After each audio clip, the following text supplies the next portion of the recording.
Good evening, everyone, and welcome to the regular scheduled meeting of April 13th of 2026 for the town of Berlin.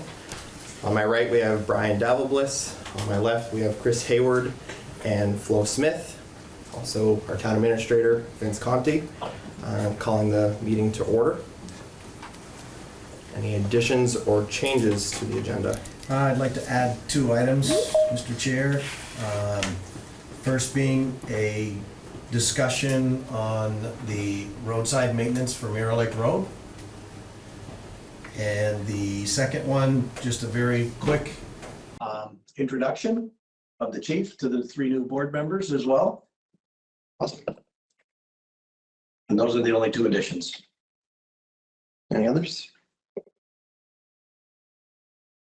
Any public comment?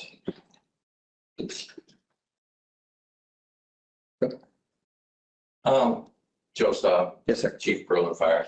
I just want to make a comment that we do have an alarm ordinance that's up for review, and we should probably really be thinking about bringing it to the table. We have a number of businesses that call for our services frequently, and I think if we had an alarm ordinance in place, maybe that would force the alarm owner to do the maintenance and such that's required.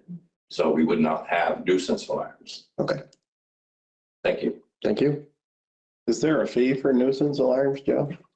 There will be in the alarm ordinance. Gotcha. Any others? Okay. The first thing we're going to do is a discussion about the roadside maintenance for Mirror Lake.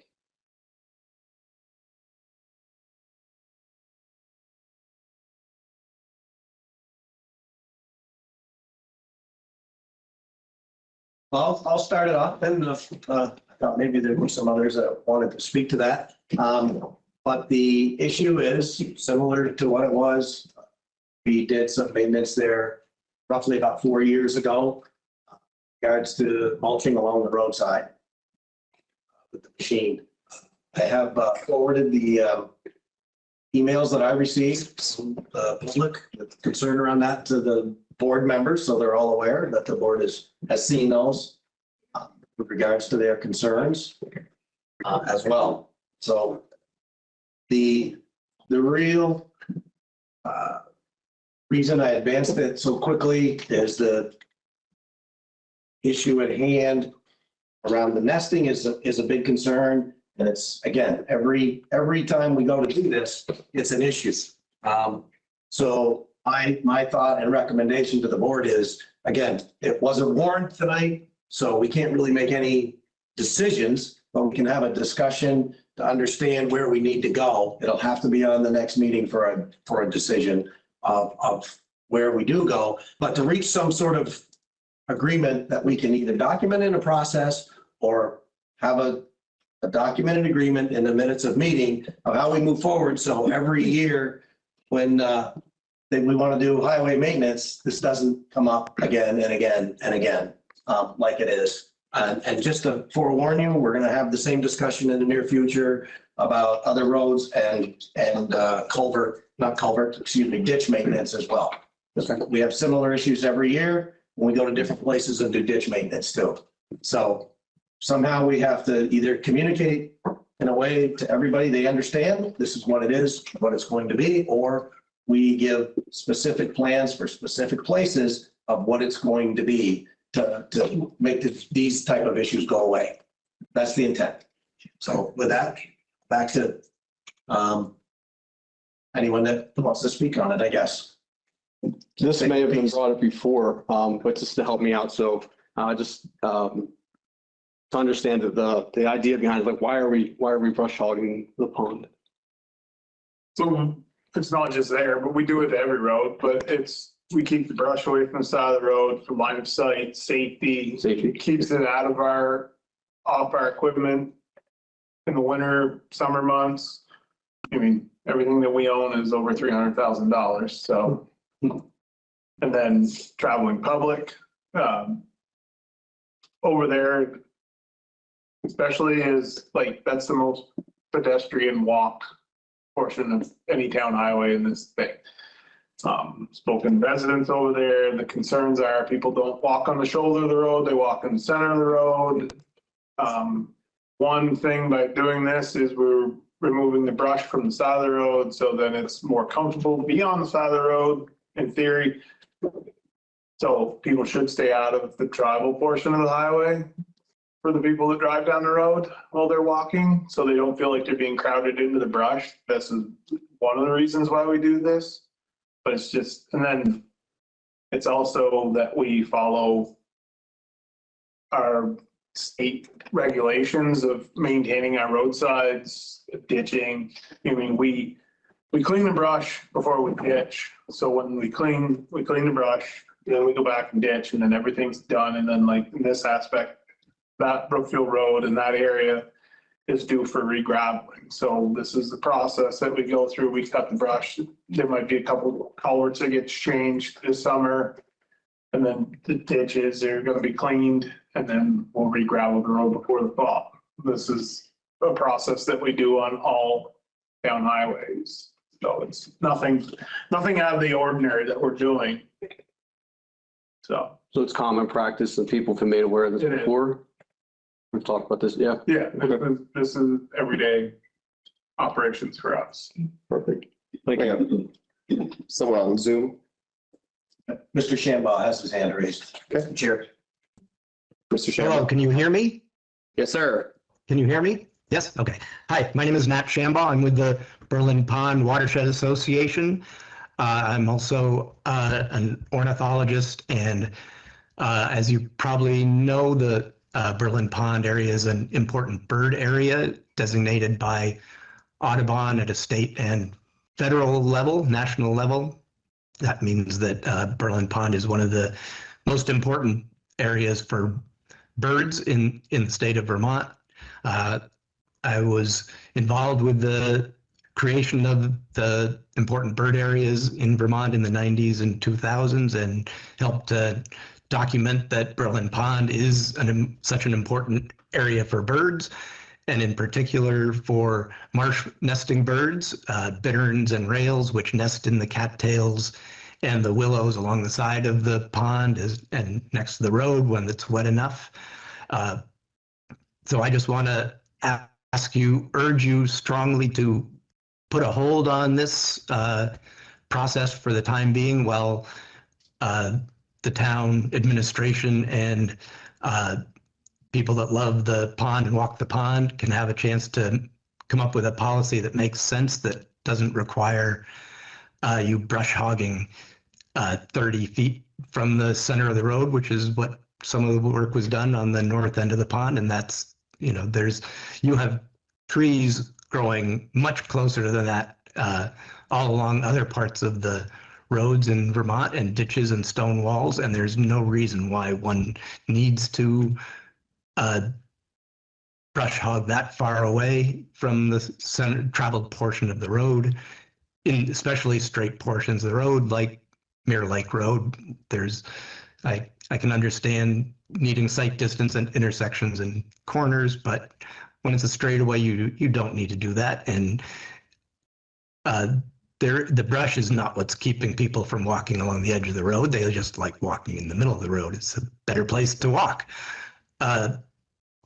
So I would urge you to put a hold on this while you get some people together to talk about a policy that makes sense for not just Berlin Pond, but the whole town, dirt roads, and thank you. That's it.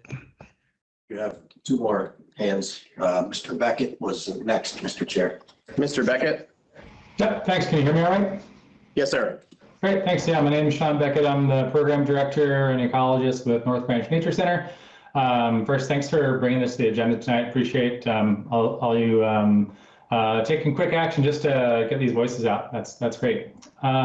So yeah, I totally understand that the brush hogging that happens here is in keeping with all the other roadside maintenance work around the town, if not the state. Just urge that this is not an ordinary place, though.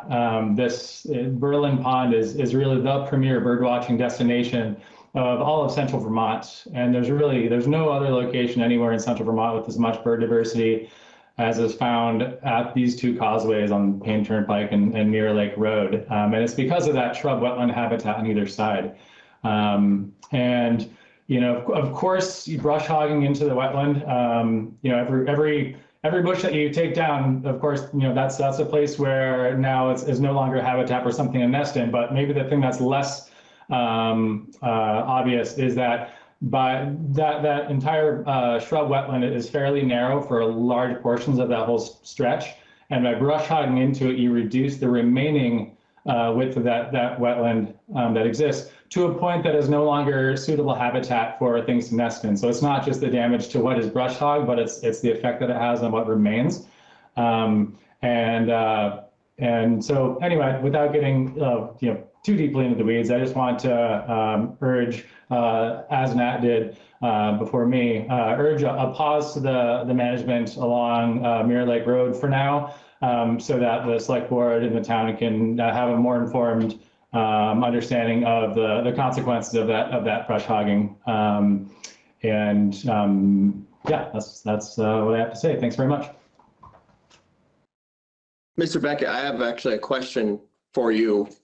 Have you been over on Mirror Lake since Tim has flagged the area of where they plan to brush hog to? Not since he flagged it. I've been on the north end since that was brush hogged, but I have not been on Mirror Lake. I assumed it was going to be a similar, you know, similar distance in as the north end. It's 25 feet, correct, Tim, from the center? So it's 25 feet from the center of the road. I would highly recommend taking a ride over on Mirror Lake. I did that myself today and saw where the flagging, where they're going to brush hog into. Definitely hear the concern, but there, you know, I've lived Berlin my entire life. Actually lived on Berlin Pond for a while myself and totally understand the unique part of Berlin that Berlin Pond is, and the wildlife that we have. I think it's something to take into consideration that our town road crew has to do maintenance in that area, and that they are hearing your concerns as well as town residents' concerns with that maintenance. And like I said, I would highly recommend everyone to either drive through or take a walk over where Tim has now flagged where it's going to be brush hogged into. That's my recommendation for everyone. There was one more. Vince? One more, Mr. Latour. Mr. Latour? Hello, I'm just trying to switch browsers. Can you see and hear me? Yes, sir. Cool. Thank you. Hi, I'm Richard Littauer.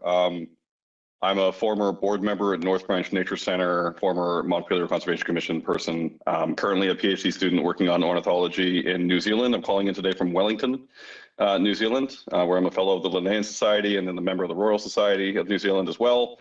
All of that, the whole reason I say all that is that like this matters so much to me that I'm calling from across the world. Berlin Pond is incredible. It is the only pond of its type in central Vermont. If you go on eBird, you can see the massive amounts of birds there. It is the #1 birding spot in the county. And that's a lot of that is because of the amazing brush on either side. I was there when it got brush hogged on the north side, and it really affected things. And I would urge that we put a moratorium on it until we figure out as a town how to deal with it. I know I'm not a Berlin resident. I'm still legally a Vermont resident. I pay Vermont taxes. What I would add is that we do need to brush hog. It's necessary in Vermont. Vermont is a wild place. It is not a hospitable environment to cars. Totally understood. Whether we need to brush hog this road is unclear to me. I think that it's a really straight road, Mirror Lake in particular. And I agree that people don't walk on the side because they don't want to walk on the side or there's brush there. They don't walk on the side because it's really wet. The middle of the road is much easier to walk in. And I don't think that's going to change if we brush hog more. And so I would agree with Nat and Sean. I have to go to work because this is during my work hours. I just really wanted to call in and say thank you so much for all of your work and brush hogging. And thank you everyone for supporting Berlin Pond. Thanks. Well, thank you for taking the time and appreciate you taking the time from halfway across the world. Could someone go into the effects that the north end has had? Has there been any studies or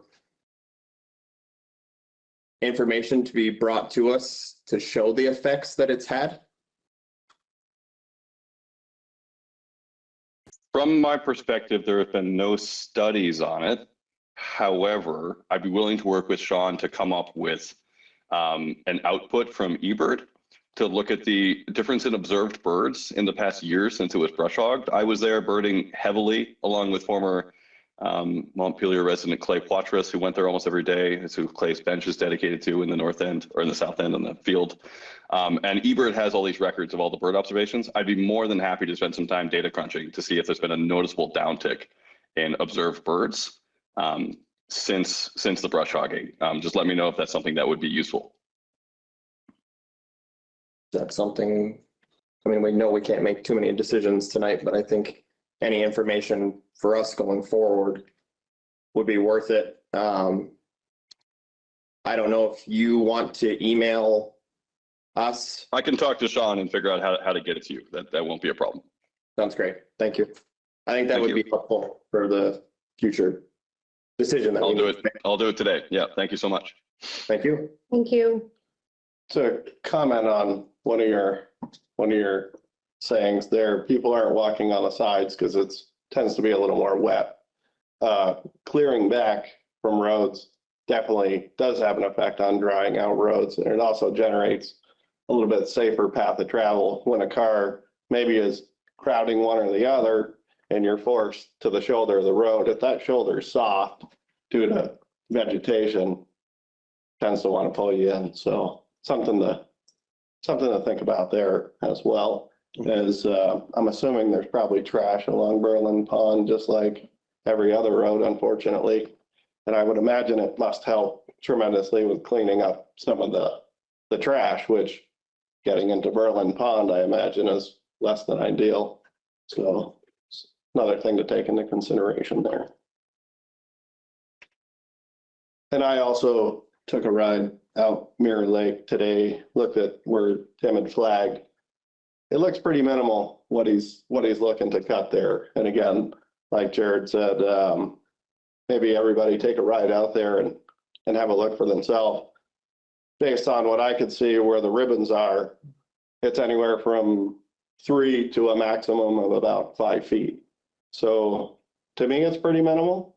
I'm not a birder, so I think some information there on the impact may help with some decision-making moving forward. Tim's kind of out there now to, you know, leave and then come back later. Kind of affects efficiency.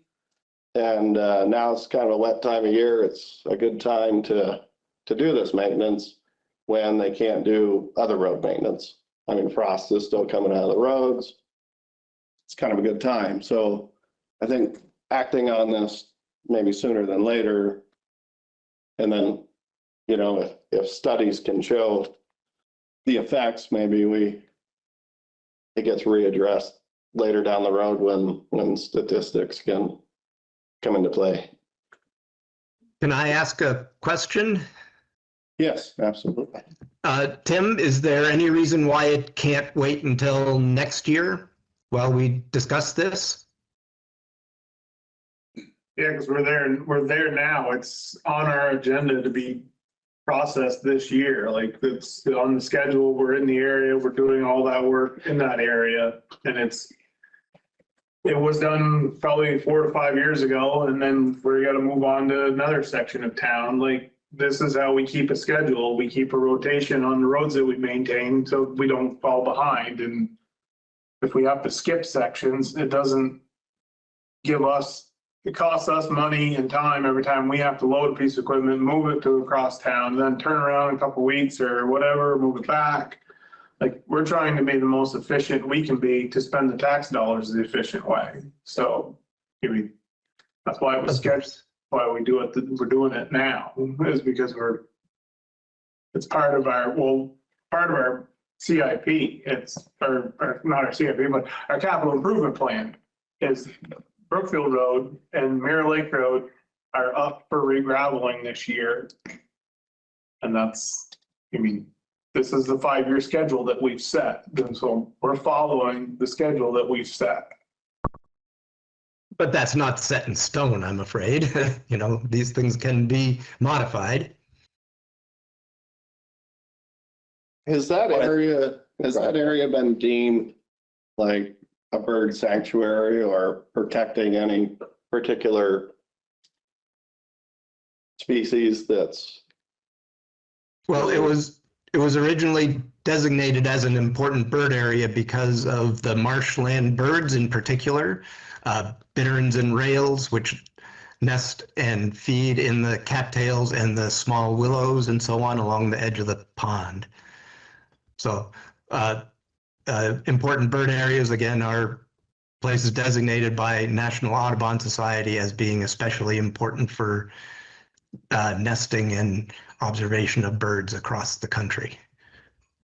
But we're not in violation of potentially any. No, there's no regulatory teeth to it of any sort. It's just a designation of that this is an important place for birds. Okay. Thank you. Yes, sir. John Quinn. I live on Brookfield Road. I'm not here for this piece of the conversation, but I thought I would add, you know, my observations. I love to watch the birds when I run around the pond. I run a few times a week. I also drive on the pond daily. And the sticks that hit your vehicle on the sides of the road when you're trying to pull far enough over to either let a car pass while there's people going by. I think the program is needed. We were here last time Tim did this, or the town crew did this.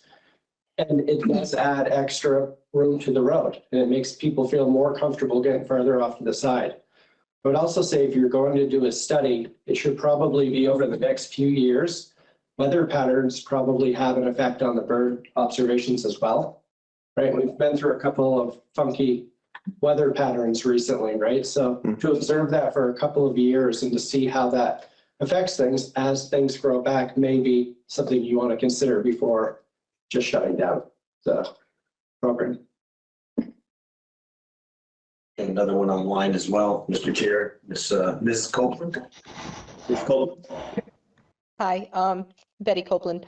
I just want to support Nat and Sean and the other export folks speaking to this concern. I'm a question having to do with erosion, and I know that there's some sort of regulations now for cutting brush close to ponds in the state. And I wondered, because it is so close to the edge of a body of water, if any of those, you know, regulations have an effect on how close brush hogging happens to a large body of water. And I was also thinking about the erosion issue.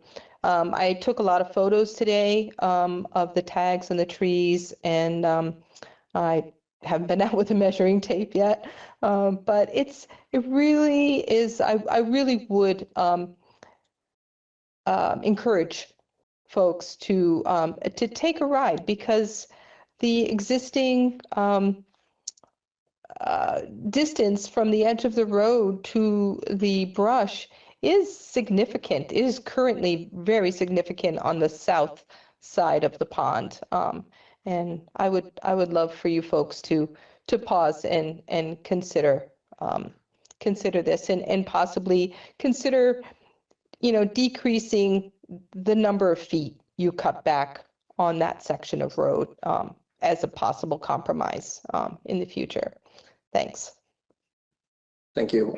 To your question about, as far as, I'd have to go with Tim, as where the state stands about brush hogging or cutting close to trees, because I don't know where the state stands on that, or if a new regulation has been into place. Tim, do you? I can read a little bit to that. There is a state statute that we follow that provide to Tim as well. There have not been any recent revisions to that. That's not to say that they're not in the works, but there have not been any recently. And anyone can go online and view what the state statute says for highway maintenance and ditching and roadside clearing and such as well. And anybody that would like a copy of it, I'd be happy to, if they send me their email address, I can send that out. And the statute does allow for, it seems like exceptions for beauty as for one example. You can make an exception based on beauty. So there are many other opportunities for exception in that statute. If we can, review that and look at those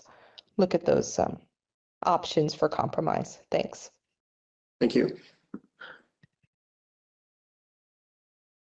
So one thing to add to that, would be the north side of the Mirror Lake Road. There's a power line or phone line cable that runs down that side. There's power poles in there. The phone company is going to be along shortly because it's getting up into the lines, and they're going to go their full right of way, which is probably 50 to 60 feet from the road, and clean all those trees out. So it's going to happen. Like, unfortunately, the phone companies will have their right of way to clear as well. Like, I'm surprised it hasn't been done yet because it's starting to approach the lines. So a couple of feet of 4-foot widths that we're gonna take out is going to be minuscule. And like, I did take a picture earlier today on the south side of the Mirror Lake Road because trees grow for sunlight. So the alders that are in between the bigger poplar trees have grown out and leaning out into the road. It doesn't hit a vehicle like a car, but like I said, our stuff, you drag it down the side of a $350,000 dump truck every time we go down the road, and a $300-something grader. Like, we're trying to get life out of these vehicles. We don't need them all scrapped and mired up, and they're not getting cheaper. So like, there's all kinds of reasons, and it's maintenance reasons for us. We don't want to damage our vehicles. We don't want anybody else to get damaged. Like, And you're on a rotating schedule, correct? yeah, Right, so it's not like it's all the time. no. Right. About every 5 years, we try to make a circle. So every 5 years, okay. Sometimes it doesn't happen because we get floods. Yeah. And that's another aspect, is we've fallen behind in some of our summer maintenance due to the fact of the 2 floods that we've had to deal with. I think the rotating schedule is an important piece for people to remember as well. It's not happening every year, right, all the time. It's rotating. Okay. Just to consider that. Thank you, Tim.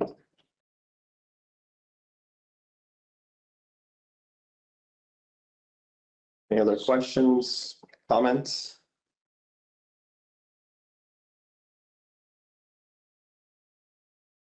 Well, so as far as, I'm sorry. No, go ahead. So as far as holding off, I mean, is that some decision that we need to make tonight, or are we going to do that later? Tonight. Right. It wasn't warned, it's because That's duly warned, this was put on here in a hurry to get information from the public to the board to think about it. What I will do is I will put it on the next meeting's agenda first thing. Further discussion, deliberation, and a decision at that time, how we move forward. Yeah. In the meantime, Tim and I will have to talk about schedules and do we continue or not at this point. that was So- going to be. Sorry. Tim, are you willing to hold off until after the next select board meeting to do Mirror Lake Road? Would rather not. Like, I of course, I gather that. I'm trying to keep a schedule here because we're drying out faster than anything. With the drier climate that we've had, warm winds, the dirt roads are starting to dry out. We're gonna start getting into ditching, grading, and this is the process that we started a week ago. Cutting brush, and well, it was raining, and we're getting some rain this week, but it is drying the roads out, and we're losing time, and we've got to move on to our next projects without falling behind. So, I mean, we're halfway across Brookfield Road now. we only got a few sections out through there to go with that machine before we're at Mirror Lake Road. And then, I mean, because we're going back through behind and hand cutting some of the bigger trees that are in the ditch line and some of the stubs from the machine that they leave broke off of the tree. We clean them up with a pole saw and stuff like that. So we're steadily moving forward. So what's your timing? How much longer do you think you're gonna be on Brookfield Road? we should be at the end by the end of the week. And then you would be moving up to Mirror Lake Yeah. next week?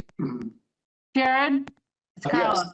Yes, Carla, sorry. Can I Welcome. suggest, thank you. Can I suggest that we have a special meeting and maybe go over there and see if there's some sort of compromise that we can reach? I recognize, Tim, that you're trying to do your job, but I do feel like maybe there's a way that we can try to accommodate some of these concerns. So I'm just wondering if maybe we can schedule a special meeting either later this week or at the beginning of next week to do more, maybe have an on-site visit and a discussion there with Tim.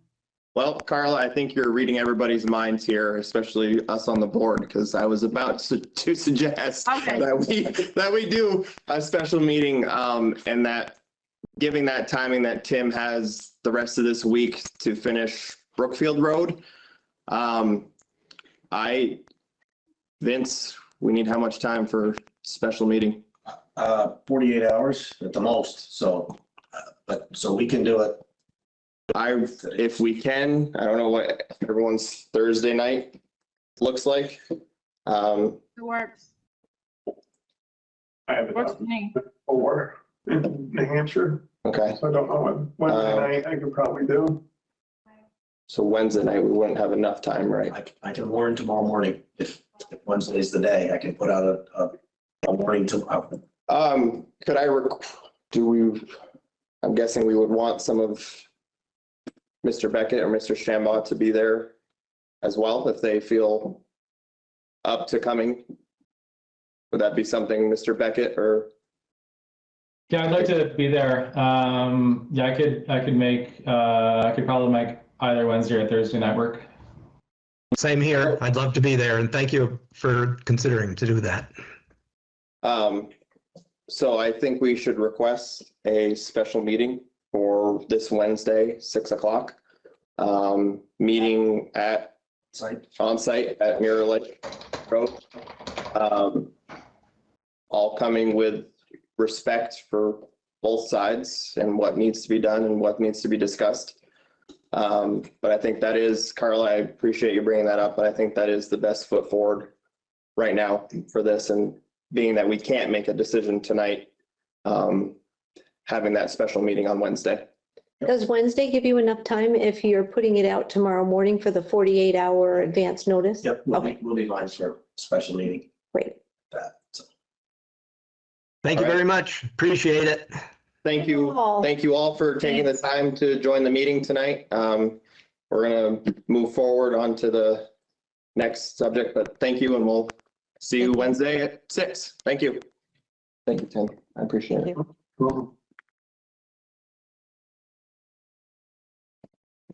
Yep, the next one is the briefing. Yes, sorry. I should have done that first. Sorry. Sorry, Chief. Remind Mr. Chair. Yes. I always get caught on some big discussion item. Introduce myself to all of you briefly before the start of the meeting, but it's good to meet you officially. My name is James Pombriand. I'm the chief of police here. I've been here since 2020. Over.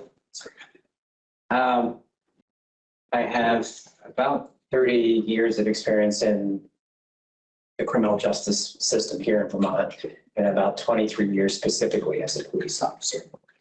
It's been a pleasure to work here. Selectboard in the past has always been great. I expect that moving forward as well. The town's always been very supportive. The guys love working here. Very fortunate to have on paper at least, we're fully staffed. We have a couple out for various reasons, but that's a rarity in Vermont. Departments are struggling with maintaining their staff. There's a lot going on here in Berlin. There's a lot of growth going on, and we need to make sure that we kind of keeping pace with that moving forward. 100%. Thank you. It's nice meeting you. Thank you from you, and thank you for all that you do and what all the officers do for us. We do appreciate it, for sure. Greatly appreciate your services. Thank you. Okay, the next one will be the Fox Run discussion. Angie? That's me. Should I present from here? You can come on right up here. See what we doing the alarm? Make yourself comfortable. I am so excited to have this padded seat. They get really hard back there. Oh, okay. Do the ordinances. So good evening. I'm Angie Harbin. I'm the Executive Director for Downstreet Housing and Community Development. I'm here tonight because we operate Fox Run Apartments. So that's 30 mixed income apartments in Berlin across from the mall. We opened, I believe it was August, and we had a lot of support from the town putting this project together. Unfortunately, there has been really an untenable amount of police activity shortly after opening and continuing, though it is slowing down a little bit. I want to just echo what an amazing police department you have here in Berlin. I mean, I called the chief, I get him on the phone right away. He's super responsive. And then just the fact that we have officers who are responsive to issues. We're sorry that the issues are happening, but we're grateful for that. In evaluating what's going on, which we have been doing from the beginning, we have, it's about 4 households that are causing kind of continuous problems. One has left voluntarily, one has left. So we're down to maybe 2, and we're working through that. And stop me at any point if there's questions or if I'm going on too long. So as a landlord, we have basically 3 tools when we're looking at how to operate safe, healthy housing sites. So the first is screening criteria. This is like when someone's moving in, making sure that we are doing the background checks, making sure they've got good rental histories, all of the things that helps us predict that we've got a stable tenant going forward. Then we have the enforcement of the lease. So this is where, that's our job every time someone violates the lease, that we're taking all appropriate legal action. And Downstreet is very committed to doing that, and we're pretty on it. And then the third piece is service partners. If we have folks in the building who have support services from other agencies, so working with them.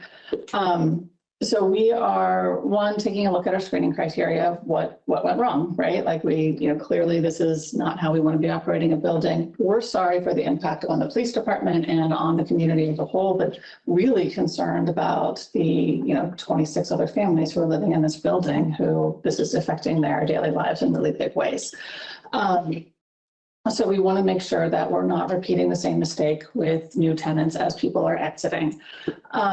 The enforcement of the lease is a really difficult thing to do in Vermont. If you are a landlord, you happen to know any landlords, teeth behind that to people who ignore the lease requirements. We don't get a lot of that from the judicial system. And it takes a really long time to evict someone for any reason, but for behavioral issues, longer than others. We've had situations go on for an entire year with some pretty egregious, well-documented events, but getting through Vermont's court system is tough. If this is something that you care about, H 772 is a bill that was in the House. It's crossed over to the Senate. And it provides some additional provisions for landlords. And the really important 2 pieces that are part of that bill that are really connected to what's going on at Fox Run. One is the trespassing provision. So in multifamily housing, if there's someone who does not live in that housing but is on site, say they've gotten into the building, someone's let them into the building, they're there. Police aren't always allowed or willing to remove that person from the property. And there's I can't even like kind of wrap my head around how this works, but essentially it's our issue as a property owner to take care of that situation. So this law changes that. So we can say, hey, this person's not a resident and they're in this building and they're not supposed to be. Can you please take them out of the building? That keeps our residents safer. That makes for healthier communities. And if you think about it from like a single family home perspective, imagine someone's on your porch and they're just like, nah, I get to stay here now. So that's one piece. And the other is shortening the times, the length of time that the court responds to situations and that it takes to evict someone for criminal or threatening behaviors. So we can get people out of buildings more quickly. And I, Downstreet is an affordable housing developer. I am the biggest tenant advocate there is. And I will say what's really important for us all to note is that when you have multifamily housing in, say, Vermont right now, because our housing market is so tight, but certainly in affordable housing where you have more vulnerable individuals sometimes, what you have are a bunch of people who don't have a lot of choices about where to move. And what we're saying is that this one person's bad behavior, their rights trump everybody else's rights. And so this bill is set up to help in some ways kind of recalibrate to make sure that we're able to provide the safe, stable, healthy housing that we're obligated to provide to all of our residents. I guess with that, I'm happy to answer any questions or provide any additional information that I'm allowed to legally provide. With the process going when someone applies to be a tenant, is it just one person or do you look at everyone like that's going to be living in that apartment, multifamily? All adults are screened. Okay. Now, back to the trespassing issue. You've decided you're going to move in your boyfriend and they don't get screened and I can't kick them out. Gotcha. So that piece I have less control over, but in theory, I can screen, I can talk to your previous landlords and, has this been a problem in the past? And we can screen someone out if this is behavior that we're able to identify a history of. So it's kind of like a loophole of how they can, not meaning to kind of no, it's a phrase it that way, but it is, for someone to come in, that's not, yeah. We should be able to say, this person can't be in our building, they haven't been screened, they're not safe. And we have rules. You can only have a guest for, I think it's 2 weeks a year. I mean, it's a pretty limited per guest. I mean, so it's someone can't just move in with you without being screened and going through our process, but we don't have any way to necessarily get them out. Or enforce them living there or not living there. And it is, we need help, and it's not just Downstreet, and it's not just affordable housing. You talk to any landlord across the state, this is a huge issue. Yeah. Can the lease agreement be changed in such that if you enter into a relationship with somebody, you're now subject to that same screening, or you don't qualify anymore for that housing? We can't dictate people's relationships. We can only dictate who's living or visiting the unit. Right. Our problem being that we can say this person needs to go through screening criteria in order to live here. Right. But we don't have any way to enforce that with the way our laws are written currently. Is that part of that H772 That is bill? part of H772. Okay. And that's past the House and is over to the Senate? Yes. Okay. Yes, made it through crossover. And I think there's an expectation that there's a lot in that bill, there's a lot of great things, I think, both for landlords and for tenants. And there's things that landlords don't like and things that tenants don't like, but I think it's a pretty fair bill overall. I think, to make it through the Senate, they'll probably take some pieces out. And so these are the two pieces that I want to emphasize specific to Fox Run that are the most important, is the trespassing provision and the shorter timeframes for evicting people for criminal or threatening behaviors. Chief, do you have anything? No, we've had some good conversations. I think we're in the kind of same frame of mind about concerns that we deal with problematic people repeatedly. That's not really the issue for me. It's that it's affecting the quality of life for everybody else that lives there. You shouldn't have to call the police 10 times a week because your neighbors are going at it again and again. It's not fair to them. And then they express their frustrations with us, like, why don't you do something? As I'm sure you do with your folks too. And it just puts us in a bind. And it's not everybody, it's a very small cluster of people. Sometimes it's a cluster of people that are after each other, kind of like the Hatfields and the boys. So sometimes if you just remove one side of that equation, things calm down a little bit. So glad that we have open lines of communication and that they realize that there are issues there. I completely understand that there's roadblocks to removing problematic people. Get that. So, but I'm just glad that we understand where each other is coming from. Mm-hmm. That's a huge plus in my book. Are there any lease agreement changes that you guys are looking at making? Or do you feel that the current lease agreement's pretty rock solid? The lease itself is solid. If we could enforce every piece of this lease and everyone followed that lease to the T, this would be just smooth sailing. We are looking at screening criteria changes. What is it that we missed that we might shift and be able to make a change for future residents? And that's not only for Fox Run, but also for down streets, other properties. And the thing, we opened up 30 new homes at once, and so you've got 30 new people coming in at once. Whereas normally in a building, you're leasing up 1 or 2 units at a time. So if you get a bad actor, it's not several bad actors that are playing off of each other. So my suspicion, my hope is that things will calm down. I think they're already starting to calm down a little bit. And that this is that kind of settling of things at the beginning. However, this should not be anyone's housing experience, and this should not be the experience of this community either. Right. Are you still getting multiple calls a day? No, things have died down. There was a couple of people that were causing a lot of the call. I think some of those situations have been addressed. So there's been a dip. We're still going over there more than I would like us to go to, but can't be helped at this point. Do you think that dip has been because of our officers' presence being there, or is it just It's probably with actions these that down street is taking. with these? Okay. We were able to get, Well, we arrest somebody and they go to jail, or they have conditions of release not to be that near that other person. That's helpful too. Okay. it is helpful. Let me give you the list. And I know some of the Chestnut residents have expressed some concern, Oh, that breaks my heart. given that, they, unfortunately, they're there pretty much all day and look out the window and what they see. So I wrote down some questions and concerns that some of them residents have. But, one was, do they all have jobs? Because it doesn't seem like it. And maybe that's some of those relationships that we're talking about, right? Let's see.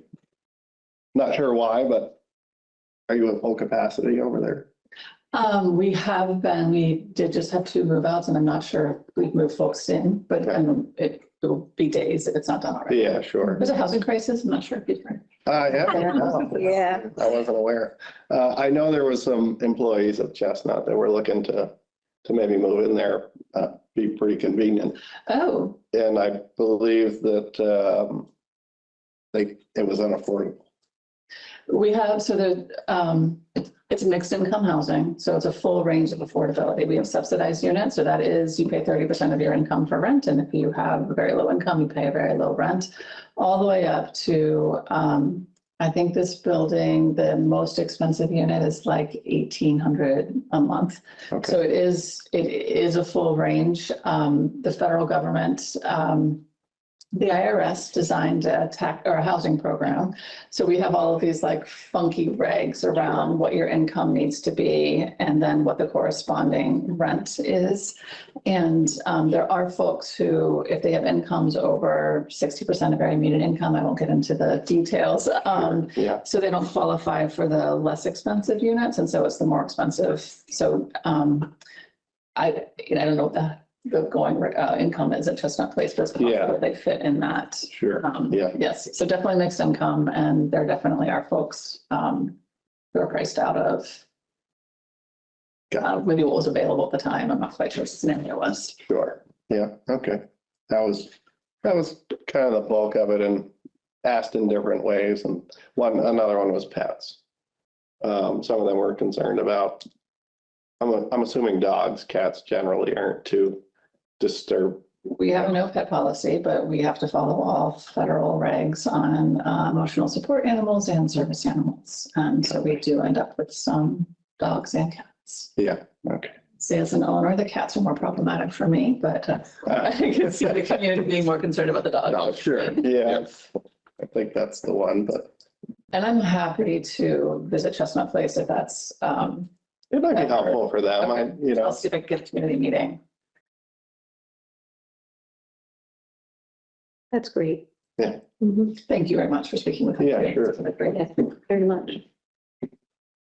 Anything else?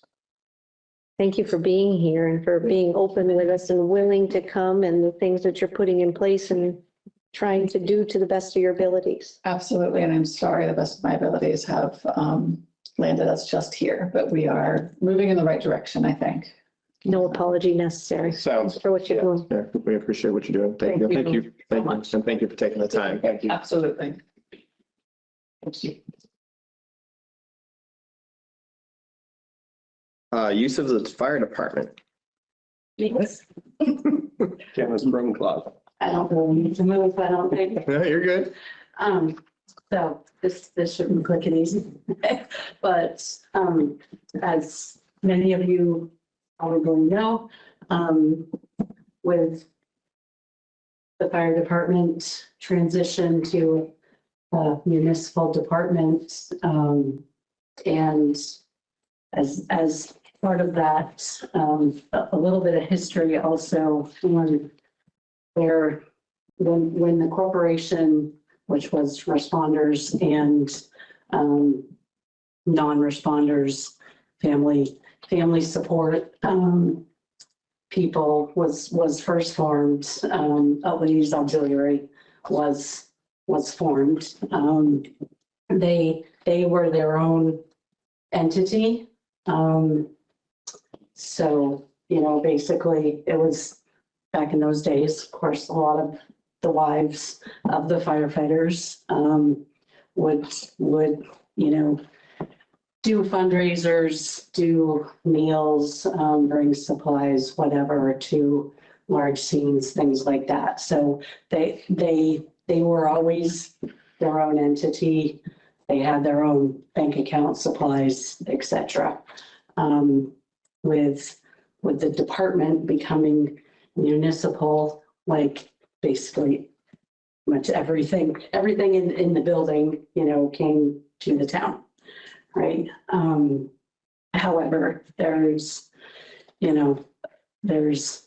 supplies and things that were left over from the auxiliary, that the new corporation or association arm of the former combined fire department entity would like to,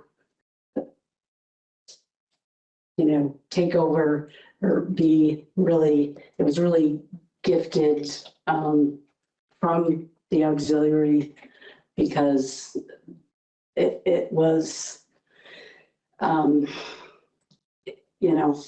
the years, like many other volunteers, those numbers kind of, dropped off or became inactive to the point where there were two members who recognized that that they basically wanted to hand over what was left of what they had to the new association. So basically, I think you all probably have a copy of the letter. So basically, we're just proposing that we have some sort of agreement, with the board that the new association retains ownership of the former auxiliary supplies and such. It's basically a closet with, paper goods and things like that for fundraisers and community events and that type of thing. Because technically, with the fire department becoming a municipal entity, technically all that stuff belongs to you guys now. So we're just basically asking for permission to retain the use of those refrigerators, closet, the cooking supplies, everything that was used for fundraisers, community events and such. It's the gist of it. Yeah, any discussion? I'm not gonna fight over Graham Foster. On there. Well, I would make the motion that the Berlin Firefighters Association have permission to retain the use and ownership of everything that Janet has just explained, and it's listed here, permanent agreement with the town of Berlin to retain the use of the conference room closet, kitchen, both refrigerators, one in the kitchen, one in the apparatus bay, and all supplies contained therein. The only exclusion would be any food products that are currently in the kitchen refrigerator belonging to the Berry Town EMS staff. And thank you, Janet, for bringing it to our attention. I'm seconded. second. All in favor? Aye. Opposed? Oh, look, Carla muted. Wait, question. Is it use or use and ownership? You just said use and ownership. Not see. Use and Use and ownership. ownership. Use and ownership. Ownership. Yeah. Use and ownership, I believe that's the way I said it, Carla. And that's what it's supposed to be? Okay. Just checking. What ownership of the supplies? Supplies in the refrigerators, the two refrigerators. Cookware, refrigerators, utensils, current paper goods. Exactly. Okay. Just Yeah. checking. There is a list, right? Yeah. Right there, second. Carla, do you have the list? Probably, but yeah, it's fine. I just wanted to make sure we were just talking about supplies and whatnot, and that was, and that it was clearly that we were trying to say that when I was listening to Janet, I was thinking it was more about use. And then when I heard use and ownership, I just questioned that, but. I didn't miss a fire truck slipped in there, did I? No, Okay. no. I didn't think so. Okay. Refrigerators. Are we good, Carla? Yeah, we're good. Okay. Thank you, Janet. I Thank you appreciate very it. much. Thank you. Thank you all Yes, and thank you for all that you do. very much. Yes, thank you, Janet.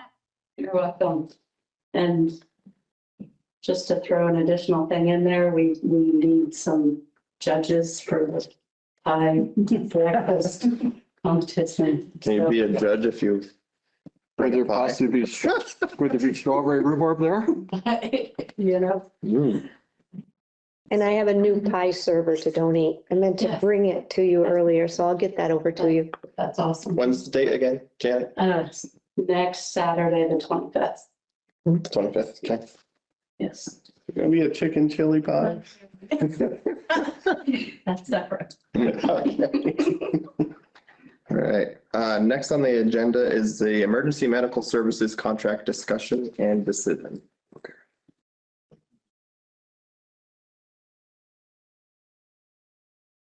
Hi, good evening. Hi. Okay. Got a few of you. I'm David Danforth, I'm the EMS director for the town of Berry. Brian Diveblis, nice to meet you. Thank you. Jared Felch. Nice to meet you. From our side. Trapped in there. Yeah, yeah. Oh, my. I got my bed straight. Yeah, but I'll still shake your hand. Thanks for being here. Yeah.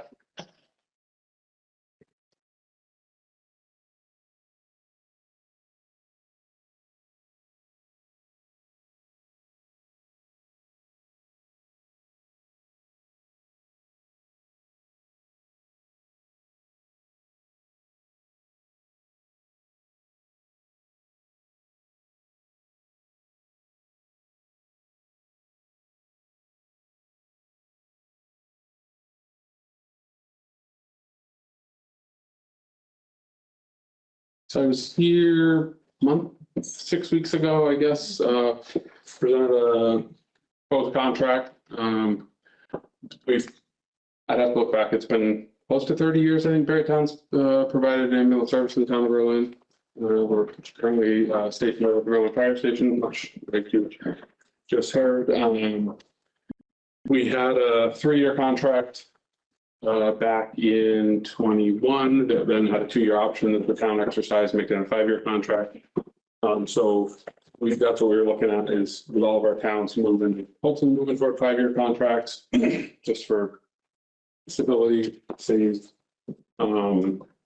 Going through this process multiple times across the county. Hopefully you've all had a chance to review it and I can answer any questions you have. Barry County EMS is the largest EMS provider in Washington County and Orange County. We, much like the chief said, within the police department, we are afforded the opportunity to be currently fully staffed, have been for the past 3 or 4 years, which is not the case across the entire state. So that's good. We have the largest group of critical care paramedics and paramedics of any service in Washington and Orange County. The largest fleet of ambulances, the most advanced equipment, and the most advanced medical license that's available from the state, which allows us to provide continuum of care from 911 calls through to tertiary care. So someone that's experiencing a heart attack or a stroke or a major event might be on a ventilator. Our crews can handle that call from start to finish, whether it be bringing the CVH.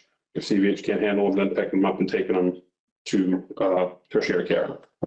So we try to provide all the residents of the communities that we serve with that service, and some other communities that resident lives in the county or is in the hospital, we provide that service as well. We have the lowest rate of needing mutual aid or needing outside ambulances to come into any of our communities and from anywhere in the 2 counties. Out of 5,288 calls last year, we only required outside assistance 11 times. So it's that's a good, it's good to have that. We have a lot of staff. Currently, our department has just shy of 70 staff members, 21 full-time. The rest are per diem part-time. We staff 3 paramedic units around the clock, and then we staff a transfer truck on during the daytime, Monday through Friday, and then we staff an additional truck.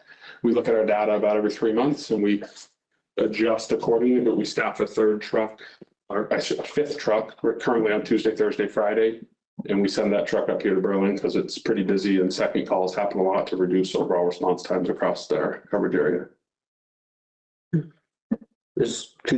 David, could you break down the calls for us as far as the 911 and non-emergency calls? You said there was 5,288 calls? Requests, yep. Requests. I can give you kind of global numbers. I think it's in your town report. I'd send everyone there, but so Berlin last year, we had 1,117 emergency calls. Of those, so Berlin is home to a lot of facilities, be it nursing homes, urgent care facilities, hotels that house people, Chestnut Place, those kind of facilities. So non-facility calls, meaning non-hotel, non-medical facility, non-nursing home, there were 346 calls. Facility calls, 771, that make up that 1,117. What was the non-facility number again? 346. Thanks. Yeah. And when I say facilities, it's a broad, it's the hotels, it's urgent care centers, the state hospital, nursing homes, Chestnut Place. It's, it involves the majority of those things. The 2 urgent care centers down the Montpelier Road.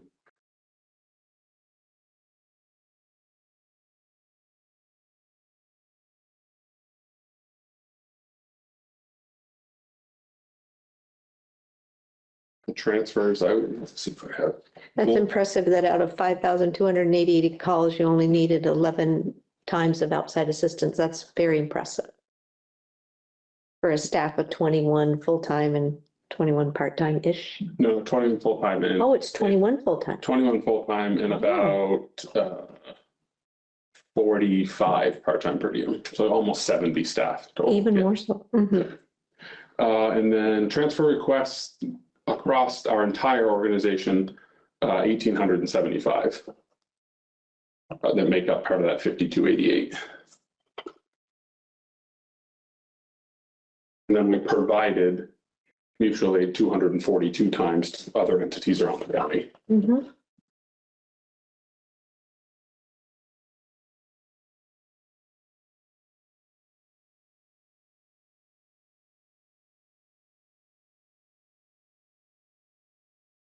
Now, where does, and this is me trying to get educated here, where does the line, is it Muzzy Road? Over by the Riverton, Northfield, or the Riverton area on Route 12? Do you guys, like, does Northfield cover till Muzzy Road and you guys pick up after that? I would have to ask dispatch. They have that, they 911 has that line. I don't know exactly where it is. Yeah. But it's somewhere on Route 12 right there. Okay. Yeah.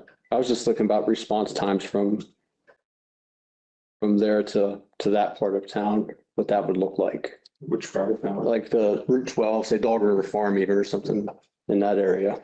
I would have to ask Megan, so you're talking about Northfield? Yes. Yeah.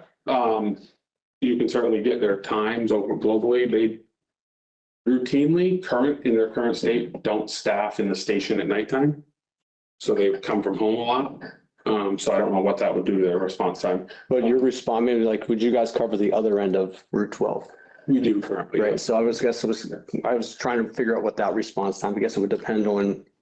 Globally, I would have to look at, if you're looking at specific calls or specific areas I can look at, but globally across the 1,117 calls in Berlin last year, average time that we were dispatched to time on scene was 8 minutes and 2 seconds. Thank you. So if that helps. Helps a lot. Thank you. Who draws the line? Is it dispatch who draws? That line? Yeah, as far as like not covering Riverton for the town of Berlin. The town, it's in, you guys have two contracts. You have a contract with Northfield to cover that section of Riverton and then a contract with us for the remainder. The last contract, you guys were servicing 5 towns, I believe it was, and this renewal contract will be 6 towns. Is that accurate? Maybe. Yeah, we added Williamstown since the last contract. Yeah. Do you think that could potentially impact response time or service to Berlin? We added a full crew. Okay. Williamstown. So you added full 6 full staff members or full or 7-day operation, another ambulance on around. And ambulance. Yep. Okay. Yeah, and we've increased our fleet, two ambulances from there. We had 5 then, we have 7 now. Gotcha. Okay. Thanks. And we're on the brink of putting an intercept vehicle on the road so that we're not sending an entire ambulance crew out into the outlying communities when they need paramedics. We're just sending one paramedic in an SUV and keeping our fully staffed ambulances back. So in hopes to shave off that other 11 calls that we need help with. Mhm. Yeah. Mhm.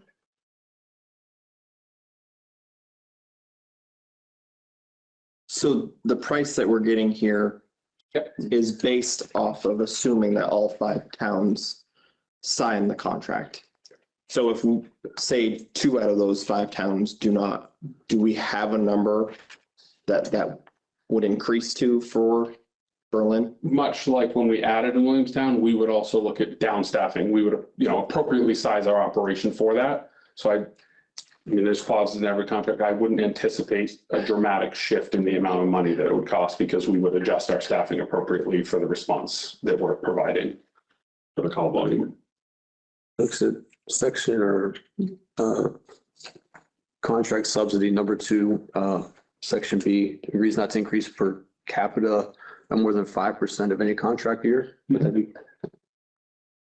Yeah, so we've We worked really hard over the last few years to make our operation the most efficient. Can we change our billing company for, to optimize our revenues, streamline our operations, to hold that number solid. It's actually going down. We talked about this last meeting, the pennies. I think it was 65.48 or something like that last year, and it's going to go down to 65. And folks could not change it much at all. Maybe a little bit here and there, but not any, certainly no more than 5% in any contract year.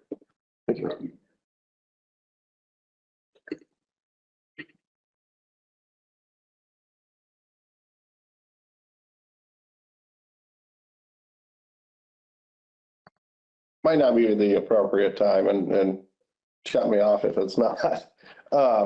There were two payments of $12,584.37 made in March and April to the ambulance service. I don't quite understand that, given there's 20% due and then the other remaining 80% due within 30 days in the, what I would call the beginning of the year, or spring. So just curious. I can address it if you like. So Berlin asked years ago to just pay monthly. So you got you paid monthly. 12 payments a year.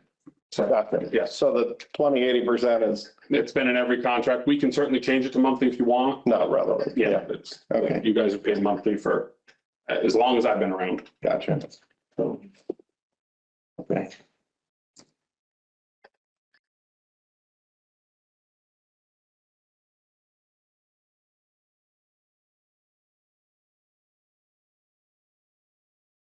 think I have any further questions.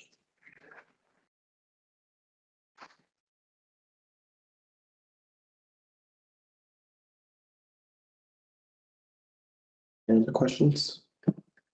None. Carla? Joe doesn't. Joe had a question in the back. Oh, she gone. It looked like she was shaking her head to say yes, though.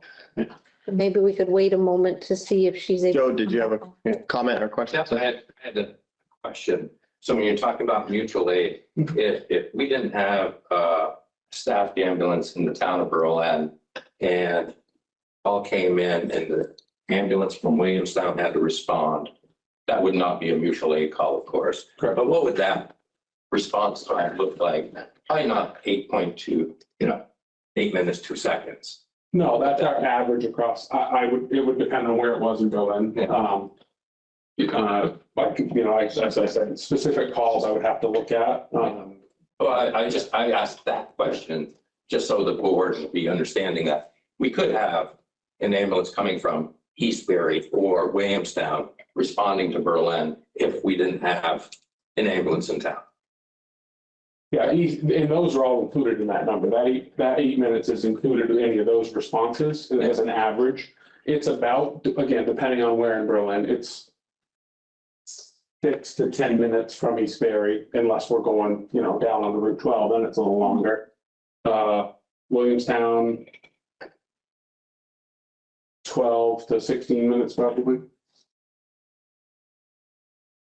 So there was a question about response time on Route 12. Correct. Yes. And let's just say we didn't have someone in Berlin, an ambulance in Berlin, and it's either Eastbury or it's Williamstown's going to send a bus. At what point would you say sending Montpelier as mutual aid to that call would be more effective? It would depend on the nature of the call. Obviously, if it was, cardiac arrest or stroke or something like that, then we would probably have Montpelier to go for us. Okay. If it was a, patient that, let's say home health calling us because they're having the labs or something like that, where we wouldn't probably go with lights and sirens to begin with, then we probably wouldn't ask for another ambulance, because the cities do help us out when needed. There are those other calls that come and help us. They generally staff one ambulance, so if they're going to that call, then we're probably taking the next one to Montpelier. So it's dog chasing its tail, but yeah, if it was something serious, then we would ask them to go for us. So currently you're in Berlin operating out of Berlin's fire department, correct? is there a plan to stay in Berlin or are you guys looking to dispatch from maybe a little further away? Nope. So where there's plans to stay in Berlin, we do need to increase our space. So we're working on right now we've been working over the last year to acquire space in Berlin. We're working with a couple places right now that are hopefully promising, but it would be here on the hill. We don't want to be in the floodplain. We don't want to be out of town. At one far end. Right. Okay. Yeah. Yep. Gotcha. All right. So you're planning to stay? Yeah, we're not going anywhere. Okay. Carla, did you have something?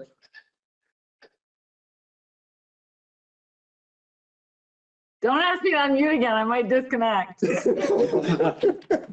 no, I don't have any questions, but thank you for asking.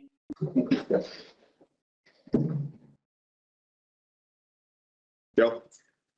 I guess one last question. Actually, it's going to start more of a statement. So Berrytown EMS is dispatched through Lemoyne. And Berlin Fire is dispatched through Montpelier Capital Dispatch. And Berlin's PD is dispatched from state police. How do you see that affecting dispatching these other two entities? The three of them, how do they work together? Or do they not work well together? I think overall they work pretty well together. My hope is that it's very seamless in the meeting. I won't put a time on it, but if we get the statewide CAD system, then the calls will just go automatically to wherever they dispatch from. 911 is supposed to take the call and send it to, if it's fire EMS, they send it to Capital Lemoyle. If it's police fire EMS, then they probably are dispatching it for Williston anyway, if it's answered by Williston. If Lemoyle, thankfully, is a PSAP, so if they take the call, then they just have to call Capital for Berlin Fire. Overall, it's pretty good. I mean, there's, like with any three operations in any of the communities we work, there's hiccups here and there, and we work to address those. But I would say it's a very low percentage of my yearly workload is to deal with dispatching issues. Most of the time they deal with each other pretty well. So I'm just going to speak on not necessarily the recent past, but the past. It's been almost 7 to 11 minute delay on EMS being dispatched in fire. I can't speak to PD in fire.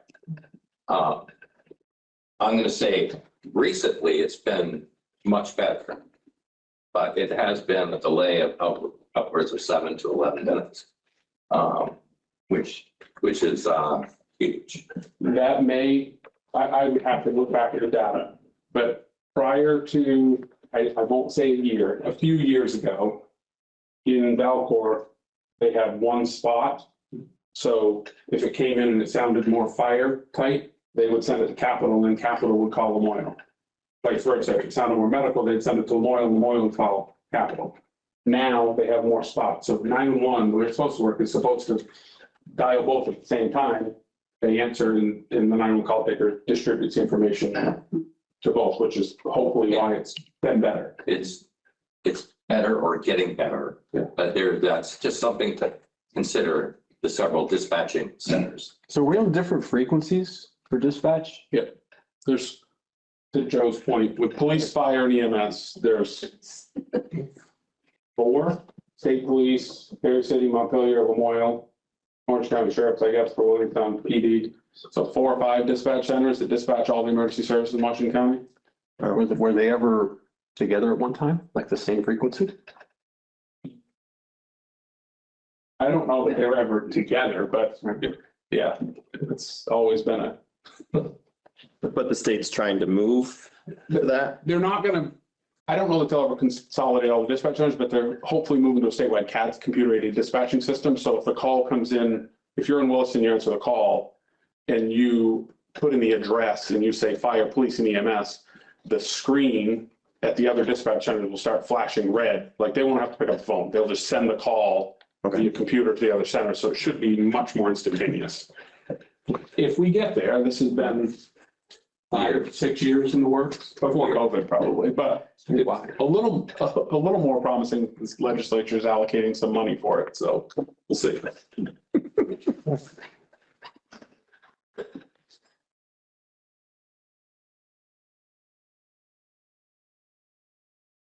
Any other questions? I make the motion to approve the contract between the town of Barry, Vermont, hereinafter Barry Town, and the town of Berlin, Vermont, hereinafter Berlin, for the purposes of establishing the terms, conditions, and understandings for the provision of ambulance services in Berlin. And this would be the contract for emergency medical services for 2026 through calendar year 2031.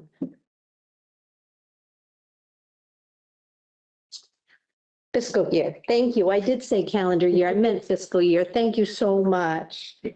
Appreciate it, Dave. Is that as written? I know there was some discussion in email about maybe some language changes as well. Good point. There are language changes. How does the board feel about the potential for the language changes and whether to keep them as they were? So for example, under contract subsidy, there's highlights throughout that Vince has made, some of which is difficult for me to read as I don't have my glasses on tonight, but there are small highlights in red as well.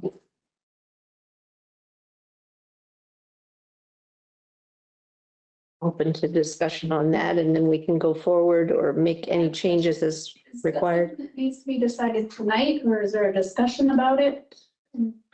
Able until next meeting? I don't believe it needs to be made tonight because the notation is for a July date. So there is definitely time.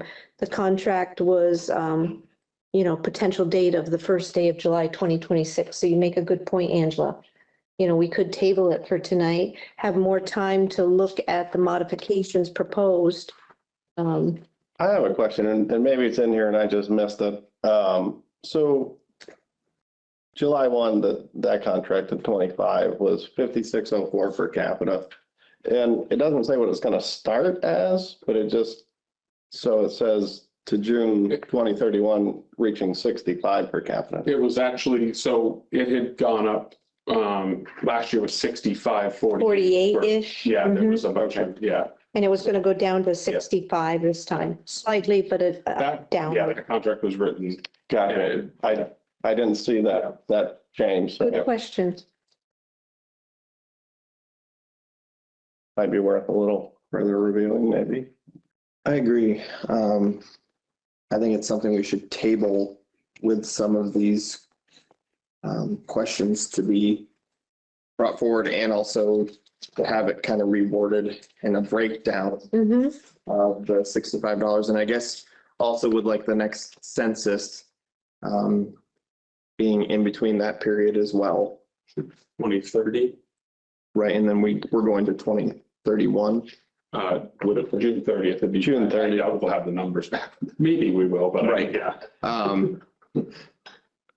So I guess that's something that just to think about. Can I just make a recommendation then if you want to do that and try to get it in, I can go to the next meeting on the agenda. I can work with Dave through the book, from the board with comments and any revisions they want. I'll work directly with Dave, draft it up, and have it on the next agenda with the recommended wording, and invite Dave back one more time if there's any further questions. That sounds good. And I'll rescind my motion for tonight. And thanks for pointing that out, Vince, in our discussion here. I'm good with that. Yeah, sounds good with me. Me Don't too. like to make a motion.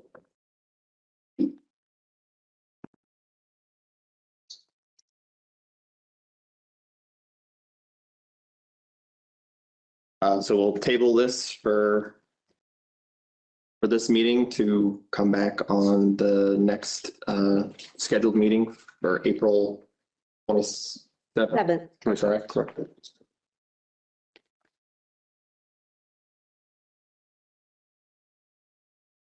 Thank you for being here, Dave. to go over everything. Thank you very much. Thank you. Thank you. Thank you for all you do. Appreciate it. Very much so. Ever just shoot events and get the answer for you? Sure. Chris, thank you. Thank you. Nice to meet you. You as well. Hopefully, this is the only place we meet, right? Yeah. I hope so. Plan. You don't want to meet me at work. I'm well. Unless it's coming down for coffee or something. Yeah. Okay, the next thing on the schedule is the AOT grant agreement, CHA. Dale and John Little. Okay. And in the packet, you'll see an email from this Dan Kozlowski. I apologize with a summary as well. I sent out all the following contract documents, which of course will require signature of the board members.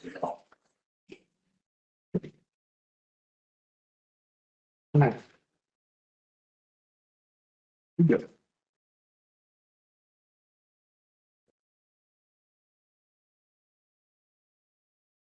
Yes, you want Dale to give a quick Yeah, overview? Dale, if you. Certainly. Good evening, everyone. Can you hear me? Yeah, thank Well, thank you. Excellent. Let me hit some of the big details, the high point details, and if you have further questions, certainly feel free to ask and we can share more insight. We're specifically talking about actions on a handful of agreements. The big primary agreement is that grant agreement between V-Trans and the town, which covers the Payne Turnpike sidewalk and the Fisher Road sidewalk specifically. That one has pieces to it that include the 1.6 billion for the CDS money from Senator Sanders, as well as the 900,000 from the carbon reduction grant program. Each of those are key pieces to the funding. There's local shares to each piece. The 1.6 million has a 25% local share. The carbon reduction has a 20% local share on that funding. That's one agreement that requires review and signature.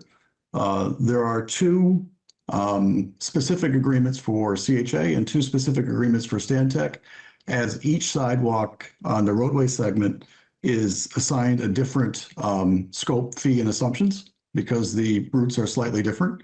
And also there's more priority to the Payne Turnpike North Sidewalk project and the urgency of getting that to and under construction faster. If for some reason Fisher Road sidewalk runs into a snag for one reason or another, that can't be overcome and not jeopardize the funding. A key detail for jeopardizing the funding relates to a sunset date on the CDS grant, which is to have the project ready for bid advertisement by September 27th, 2027. And that's an integral piece to developing the project and advancing it as efficiently as possible. So that's a key component, which is also listed in the information that we shared with the project schedule that's in there.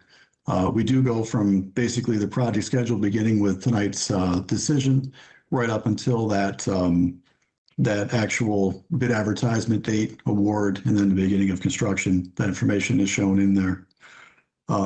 It definitely is an aggressive schedule because of that grant agreement and the funding tied to it.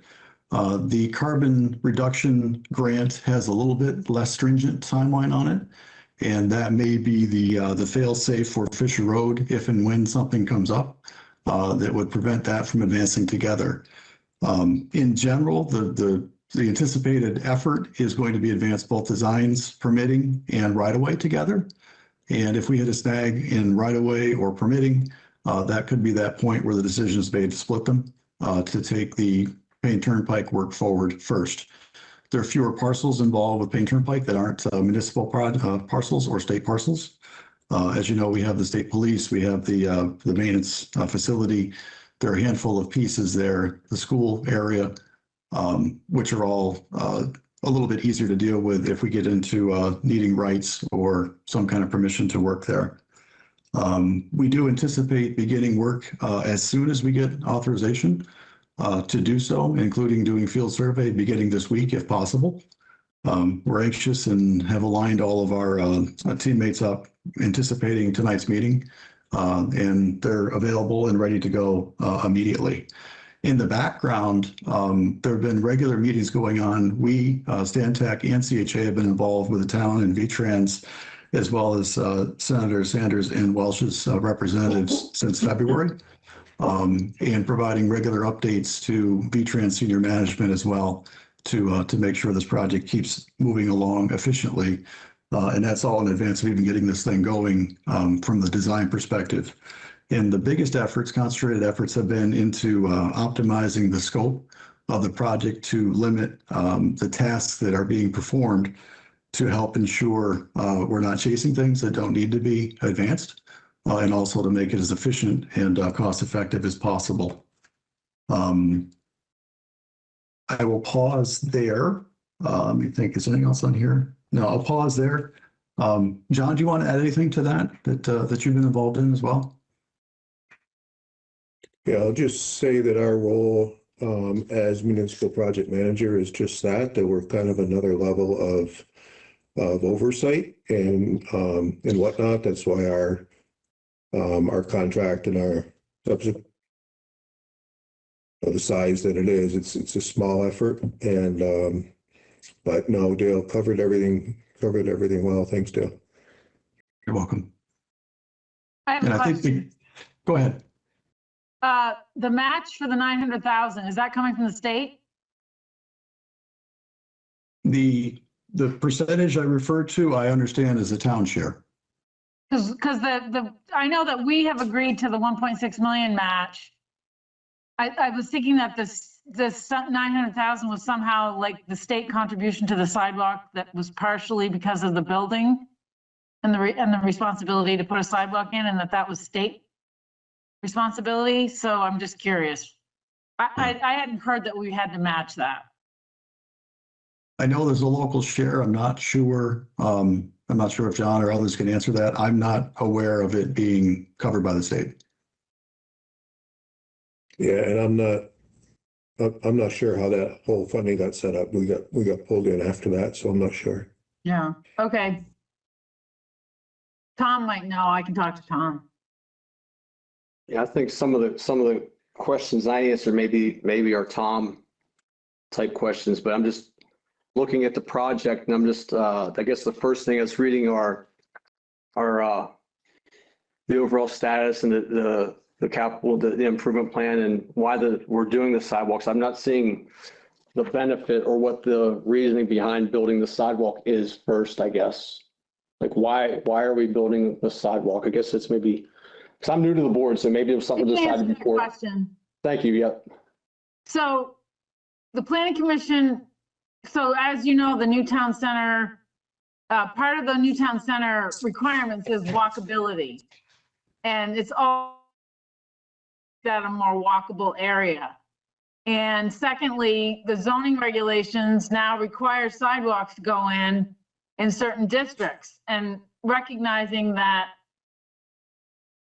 for example, the credit union, when they built that building, when they redid the building, I can't remember which, they had to put a sidewalk in. It doesn't go anywhere, but you have to do that as you redevelop each site. So this is an opportunity for us to get a huge amount of sidewalks in using, money that was provided through the a federal, can't think of the word, but so we have that money, and if we don't use it, we're going to lose it. And so it was designed to create walkability in the town center. Okay, yeah, I could see the sidewalk being walkability. I guess my question would be, who would be using that sidewalk? And then I guess if you look at article or attachment A, number 20, the maintenance of completed project. If I'm misinterpreting it, please let me know, but it looks like we have to maintain that after it's done. And I don't know if we have the equipment or personnel to maintain it, or how much that's going to cost to maintain it. That's a big, I guess, maybe hurdle for me just to try to figure out. So I don't know that that's been discussed, but the simple answer is we could hire it out if we had to. But I think we don't want to lose sight of the big picture here. It's a requirement of the designation program to create these aspects of the town center. And we were given $1.6 million that I initially was to create, admittedly, it was initially for a trail around the inside of the mall, but we couldn't get that to happen during the time frame that the funding was available. So this was a second best way, and it at least does create a way to get from the mall to the school, which we cannot do on Route 62 because it's a limited access highway. So maybe the long way around, but it is a way to get there walking. And we're creating a walking trail through there as well, right? I believe. The walking trail from the school. Well, that's something that's being explored, but I can tell you that when we explored it before, it was extremely expensive because of the wetlands. Yes. So it sounds like we're required to put I didn't know we were required to put a sidewalk, and I had no idea. That was new to me. And well, then it's not a sidewalk, it's walkability. So I'm not saying that the state required us to put a sidewalk in, but zoning regulations do require it in that area. And then I don't want to take up too much. I just have these, if you don't mind if I go again here. Attachment B, number 2, non-participating costs. Work accomplished by the subrecipient and its consultant contractor, which has been designated by the state as not participating. That cost goes to us, if I'm reading that correctly. The non-participating costs, it's attachment B, number 2. And I just know if that's a concern for us. It is a concern. If the cost goes to us. Right. Yeah. Absolutely. I mean, the cost of 400,000 going to the town as well. I mean, And I just wondered if we have an account set away for another thing would be right-of-way settlements. Like there's right-of-way, there's property we still have to buy? And No? No. Okay, all right. That clears that up for me, thank you. I was just reading the right-of-way settlements and I was like, I don't know if we've taken care of that yet. Oh, Yeah, that wouldn't be the applicable, I don't believe. well, it wouldn't be buying property, it's getting, I don't know where if you're listening to me, I don't know what the status of that is. Again, it's unfortunate that Tom's not here, but,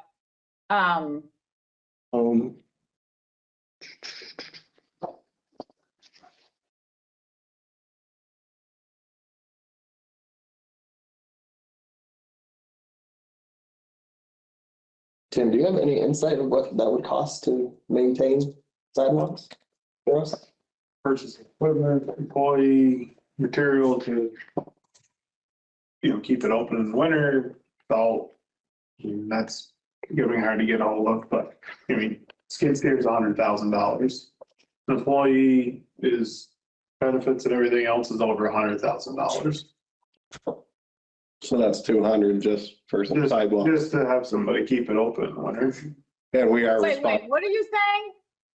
And maintaining the sidewalks, because it's up to the town to maintain those sidewalks. Right, but that's gonna take a whole employee? It'd be additional work that on top of what they're saying now. I mean, There's only just four of us in a plow route.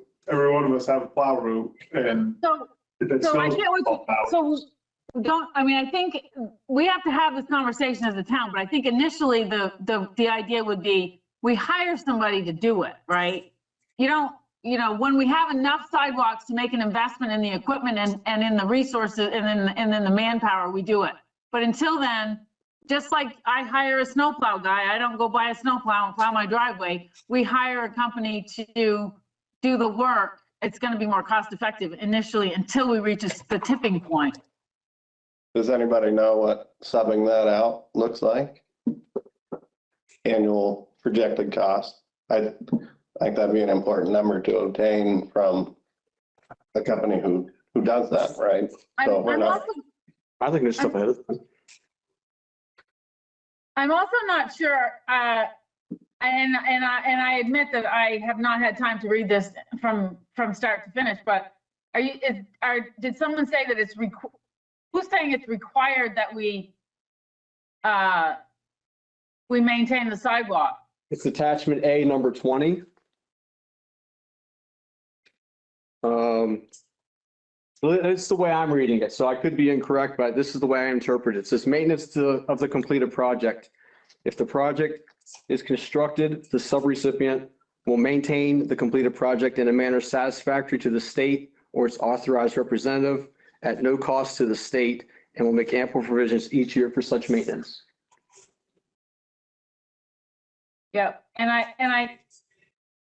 again, my computer's not cooperating, but I think that we had this conversation in another area where we decided that we weren't gonna put a sidewalk on the bridge down in Riverton. I think that's had some backlash by residents who really felt like we should have stepped up and just, gotten the sidewalk and paid for the maintenance. And I think that that was a much smaller, obviously, section, but I caution us to not let these little details prevent us from moving forward with the very things that are providing economic development in the town. I'm not sure I would say it's a small detail if we don't even have a number outside of Tim knowing what equipment costs to maintain. We should maybe look at some private contractors that could put a price on maintaining X amount of footage of sidewalk to have a number to look at. I think that'd be a pretty important thing to know moving forward, as well as.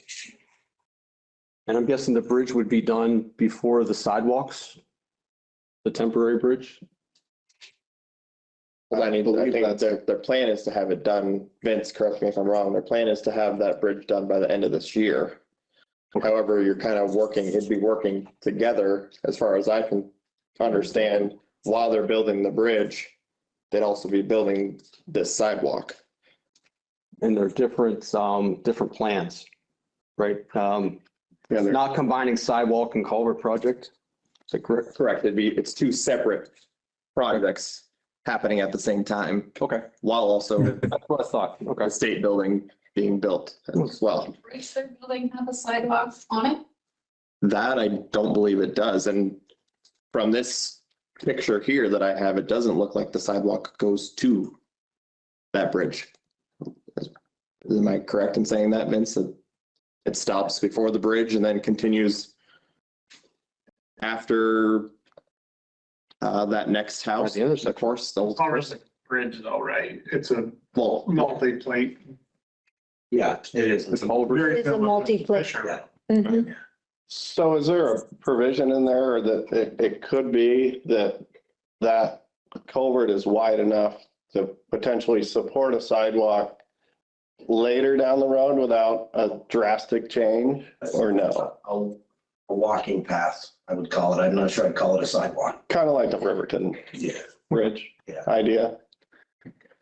But am I correct from just after where the state had their driveway, from there to after the next house on the left, there will be no sidewalk?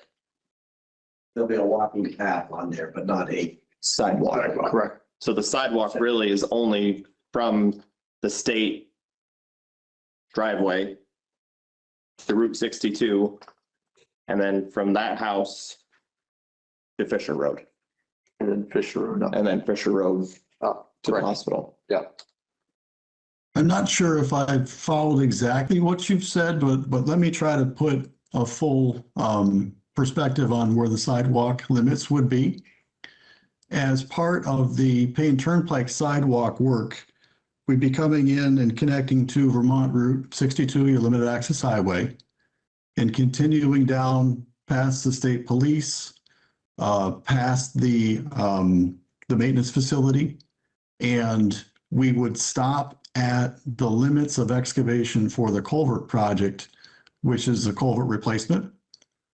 Under the culvert replacement project, that sidewalk will be installed as part of that culvert. We'll get to the northern limit of the culvert replacement project, and we'll resume the Payne Turnpike sidewalk up to the intersection with Fisher Road. And that would be the entire Payne Turnpike sidewalk covered with this proposal.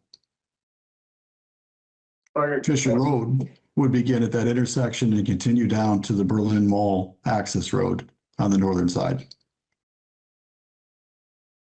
One of the designs showed that it crosses the highway. It's right. Yeah, I It think runs this, down what would be the west side of Payne Turnpike.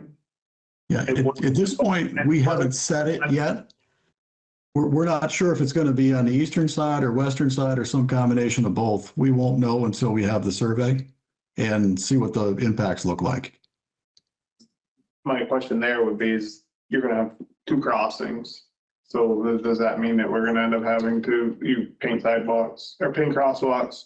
Signage. You'll have the flashing signs, and if those get damaged, I mean, I know where I live, one got run over 2 weeks ago and it's still not fixed. So like there's an automated cost of you're gonna have to have crossing, and then again, if it goes down to the savings bank, they're gonna have to have a crossing either across Stewart Road or Fisher Road or both to get to Fisher Road. I have a question nobody's probably gonna like, but at this point, there seems to be still a lot of question on this. Do we want to have a detailed discussion similar to Mirror Lake, but just to focus on this, invite them in, present what's planned, understand the costs clearly, before we make a decision, and it'll have to be pretty quick, since I believe there's a deadline that they need this back by. If I'm not mistaken. Is that correct? John? Or Dale? The deadline would be the permission to start advancing the design. Yeah. Okay. As far as a different specific deadline, the only firm deadline I know is the commitment for the bid advertisement to occur. And that's September. September of 27, obviously with all the tasks for design, permitting right away, and bid advertisement in front of us. I would love to get more information and have a second discussion or another discussion and meeting. I would also request that Tom Badowski come to the meeting.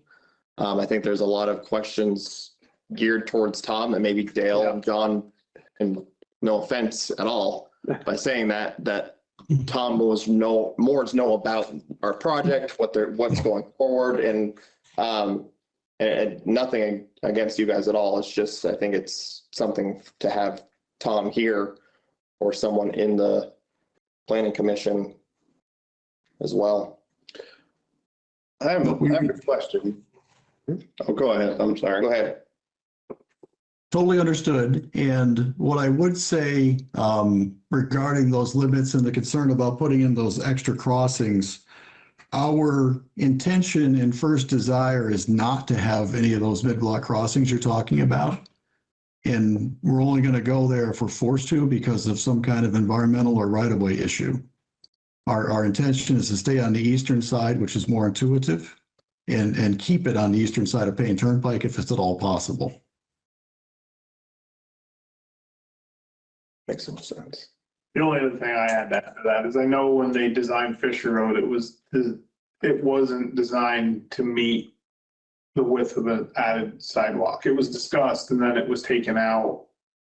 So that culvert, the road would either have to be redesigned, or I'm not sure where that would go, but that culvert wasn't designed to hold a sidewalk. Yeah. On south side Fisher Road. Yeah, on the south side of Fisher Road, we anticipated we'd have to do some kind of earth retaining feature to hold the slopes back somewhere near the top of that culvert, the head wall area. Something independent of the actual culvert itself, but that we would need something to help us limit that earthwork limit. And the cost of maintenance down the road with Shoulder work. So with the idea between the DRB or the planning commission, every new business or what have you is responsible for putting in sidewalk. So why would we put a sidewalk through an undeveloped area that's going to be developed when that cost could not be our burden? Then it would thus maybe just becoming a maintenance issue.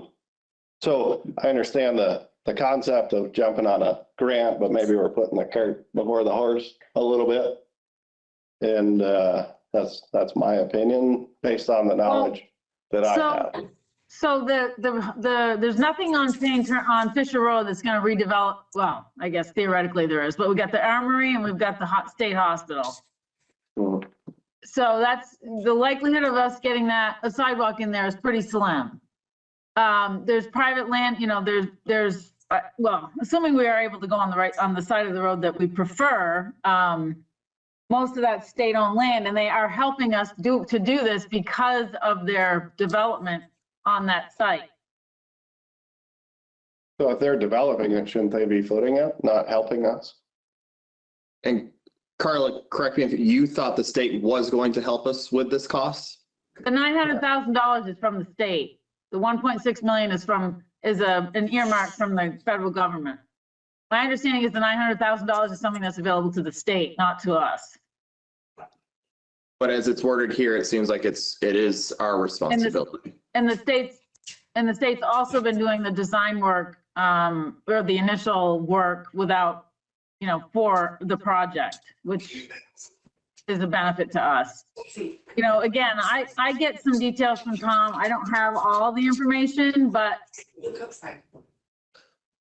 I think that's why it would be good to have Tom at this next discussion and hopefully maybe be able to make a decision then. I feel like we have way too many questions that are unanswered just because we don't have all that information. Because I'll be honest with you, looking at $400,000 just for one of these grants for that's our, already been committed. That's already been committed in the capital plan. for the 400,000. Yeah. That's in there. You'll see it at the next meeting. So we're paying that portion anyway. Yes. Yes, that's already, as Carla said, that's committed at this point. Yeah.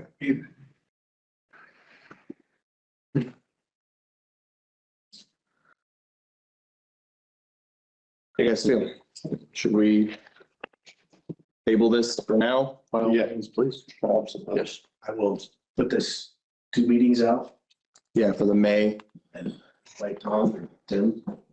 Well, Tom, Tim, and the state would be great to have here as well. And What, does anybody have any idea what the state's gonna require for work, for utilities and whatnot? So if a sidewalk were to go in, just like furthermore, for any business, if you build a sidewalk before you do any utility work, they're gonna have to tear up a sidewalk to do underground utilities, whether that be drainage, electrical, plumbing,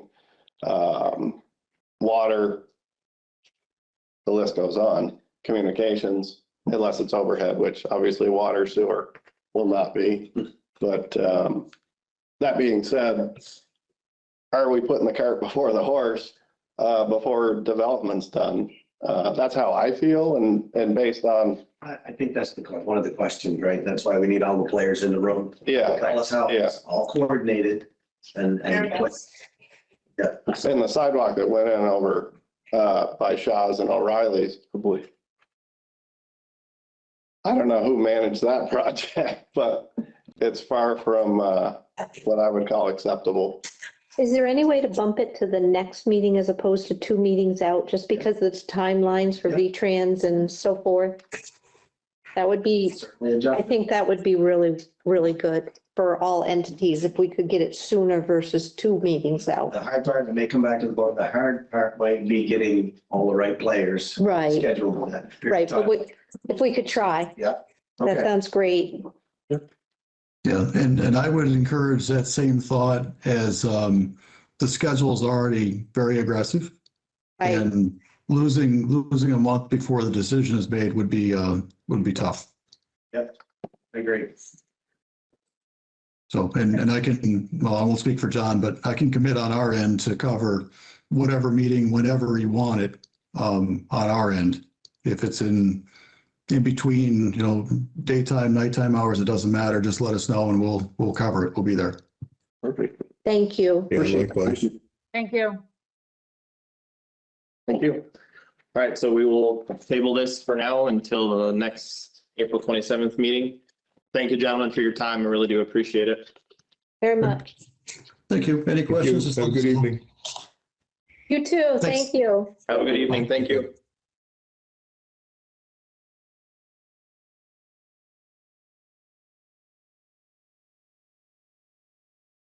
Okay. DVS WMD appointment of representatives of people. Yep, so I'll speak to that. It's in your package. This is where I get in trouble with the board. I have signed these and sent them to Central Vermont Solid Waste Management District. We had two people that were in the positions that agreed to stay in those positions. But again, it needed to get signed, meet the deadline, so I signed them and returned them. So I just need it ratified by the board, or you can terminate me. You're not getting off. Nice try, man. It's nice try. It's in your package. You see it's Matt Lowell again, and Peg Molly. Peg Monley as well, volunteering their time and effort and services for this. I just, again, I need her to ratify it by approving that. It's already signed and gone. All right. Any discussion? No.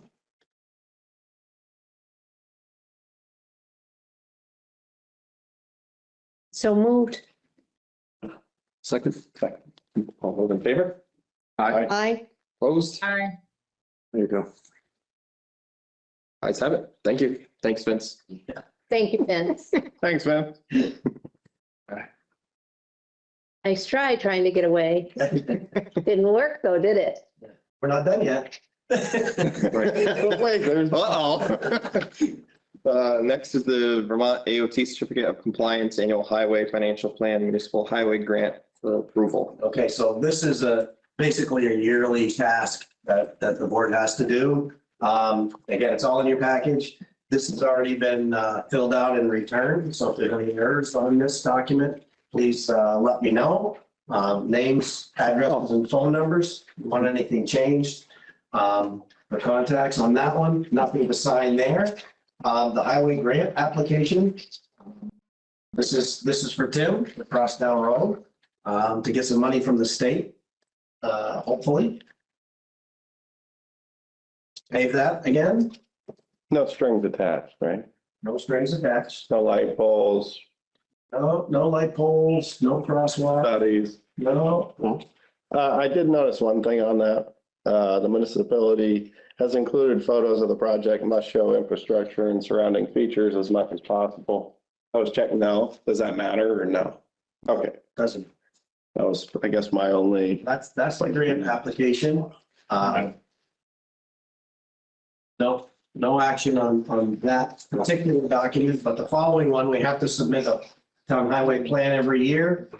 Tim and I have completed that, and that one will need signature. There's a pile of papers that need signing on the table there as well. So this document is in there, so that one will need signature, as well as the certificate of compliance for town roads and bridges. We have to fill that out every year as well for Tim's roads and highways. And that will need board signature as well, and that's should be in the packet over there. Annotated as well for signatures. Again, if there's any questions on that, Tim's more than happy to answer them.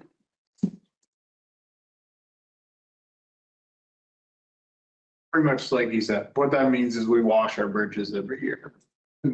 Self-inspect. The state does an inspection as well, but we wash and clean all our bridges.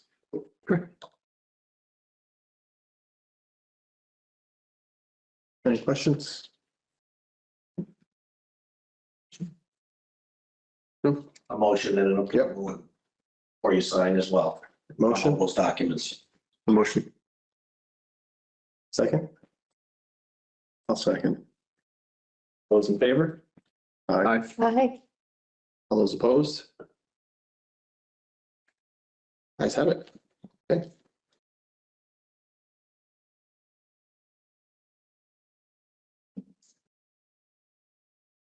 Vince, just to make sure for this grant agreement, you need my initial and then signatures for all of us, correct? The grant agreement, For Crosstown? I have to look. I know, that one just needs the chair, I think, I believe, right? Okay, This one? Yeah, you don't have to find this one anywhere. this one here. Is costume, we're looking for that one. I should get to that. It's a grant agreement, backside of the standard grant agreement. Nope, that grant agreement is the one for the state that we just put on hold. Okay, that was part of this, okay. I don't want to sign that one just yet. Nope, that's fine. Yeah, get that one out of there. Hey, we're just going by what the paper said here. All right, perfect.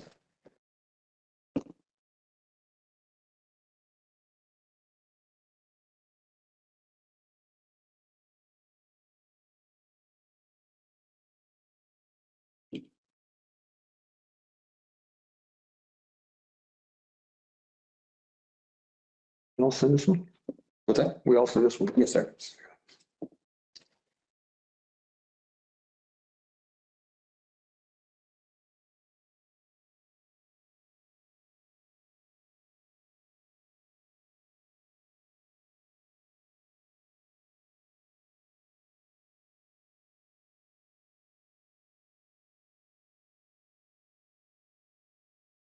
It's different.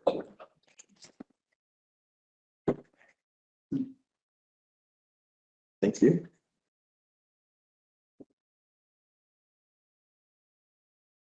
While you guys are doing that, I apologize, but I didn't think this meeting was gonna be this long and I have to sign off. Okay, Carla, thank you. So Sorry. Thank you. I'll see you in person next time. All right, have a safe trip. Thanks. All right, thank you. Travels.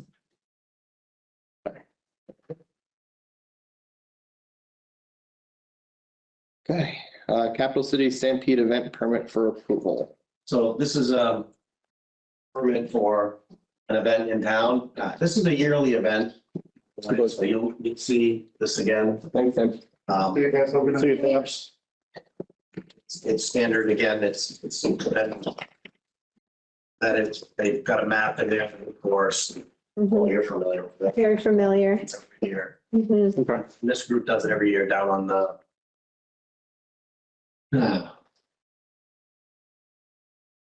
Stony Brook. Yeah, they do it every year and they do a fine job and they make sure that they comply with safety and all regulations. So I will go ahead and make the motion to approve the special event amusement permit application for the Central Vermont Runners. The event is the 48th annual Capital City Stampede. It's a 10K road race and the event is dated for June 6, 2026 with an estimated attendance of 120. It will begin at 7 a.m. to noon. I'll second. Only question I had is the last time this was brought up, residents were concerned about not getting enough notice ahead of time. Yep. Okay. About posting about the race. Good point. Was there any talk on that as far as from the organization, as far as posting signs beforehand, just giving a warning? They mentioned that they were gonna put up their signs for the race a bit earlier. Okay. But I will have a follow-up conversation with them as well. Okay. And I'll get the town also to put up some posting on the website and Front Porch Forum and such. So I'll make a note to get that all done as well in advance. That would be wonderful. Awesome, thank you. Sorry, I just know it was something that came up last year, so I just wanted to double check on that. Good reminder. So we had a motion, we had a second. All those in favor? Aye. Opposed? Ayes have it. All right. Thank you very much.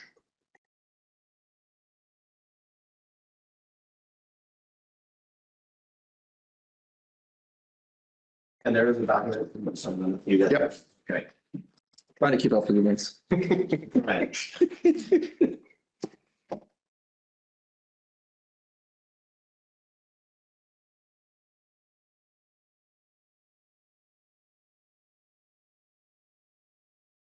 Make me signature. Thanks. Welcome. Okay. I always want to be a Discussion and approval of warning regarding petition received to move to a 4-vote annual meeting from Saturday back to Tuesday. Thank you. Right. So this is in your package. There's one correction to make on this is the date, right? It was on the 25th, right, to have this meeting. Meeting on that. Rachel caught that today. And we're going to change that to the 26th. So it will be prior to the select board meeting on the 26th that you're already having. So we don't have to have two separate meetings. We'll have this followed by a normal select board meeting. And the 25th is a holiday as well. So That's right, because we moved it to that's moved to Tuesday. Tuesday. 26, right? Yes, Tuesday the 26th. Yeah. Has anybody heard mixed feelings about moving it back to Tuesday at all? To be honest with you, everyone I've spoken to wants it moved back to Tuesday. Yeah. Not only because of lack of people not showing up on the Saturday, because that, but also financial reasons for the town having to pay for both Saturday and the Tuesday. Yeah, sure. Both with staffing, places to be, food, all that. So, yep, that's what I've heard is people. Again, just so you're aware as well, there's a timeline from Rachel, well, that's this as well, to the third page back of the schedule to keep this on track. Yep. Yeah. Sign this, right? And I don't know if there's any discussion or comment on it. Everyone I've spoken to, and I mean, I think Vince got us the numbers. I think it was a few emails back. I think it was around almost 200 people at town meetings signed the petition. Saying that they wanted it going forward to go back to Tuesday. Once again, if the board agrees, we just need a vote. Yeah. Is there any other discussion on it? I am a proponent of moving it back. Yeah, I am too. I think, yep. Anyone would like to make a motion for moving town meeting from Saturday back to Tuesday? And for the approval. And approval of this morning. With the date change. Yep. For a vote on this, I should say. I'll make a motion to move the meeting back to Tuesday. And then also for the warrant to go off. Second. All those in favor? Aye. Aye. Opposed? Much. And again, this requires the board signature. Page, so I'll get you more pens if you run out of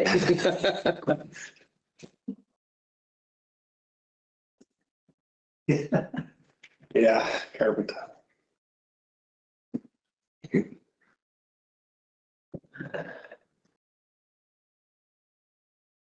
Sure. All right, discussion with planning representative of Riverton septic project. So, unfortunately, is anyone here to represent planning or? I could step in if you. I had many questions, but I guess they won't be answered tonight by these. No. Sounds. Well, what you'll find though is, we did receive. Thank you, sir. Current status, this email, right? So I was briefly you. That there's a couple of documents that will take you through on this. Do we have that email in the packet? Yeah. No, you will not have it. I was gonna say, I didn't see it. Not because. Oh, you should have it. You should have it. And then just go ahead. From. I didn't see it. No. Okay.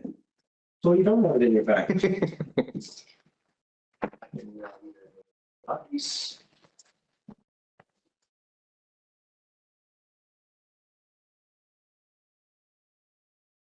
on the Riverton wastewater plan. This one was, current state of the funding is it was estimated at 2 million. There's a 1.1 million congressional directed spending.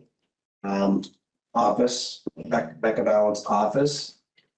That they do not have a sunset on those funds. They applied for a $700,000 grant funding through the Clean Water State Revolving Fund. And still looking for additional funding from Vermont Community Housing and Infrastructure Program, which is a new program. So that's not confirmed.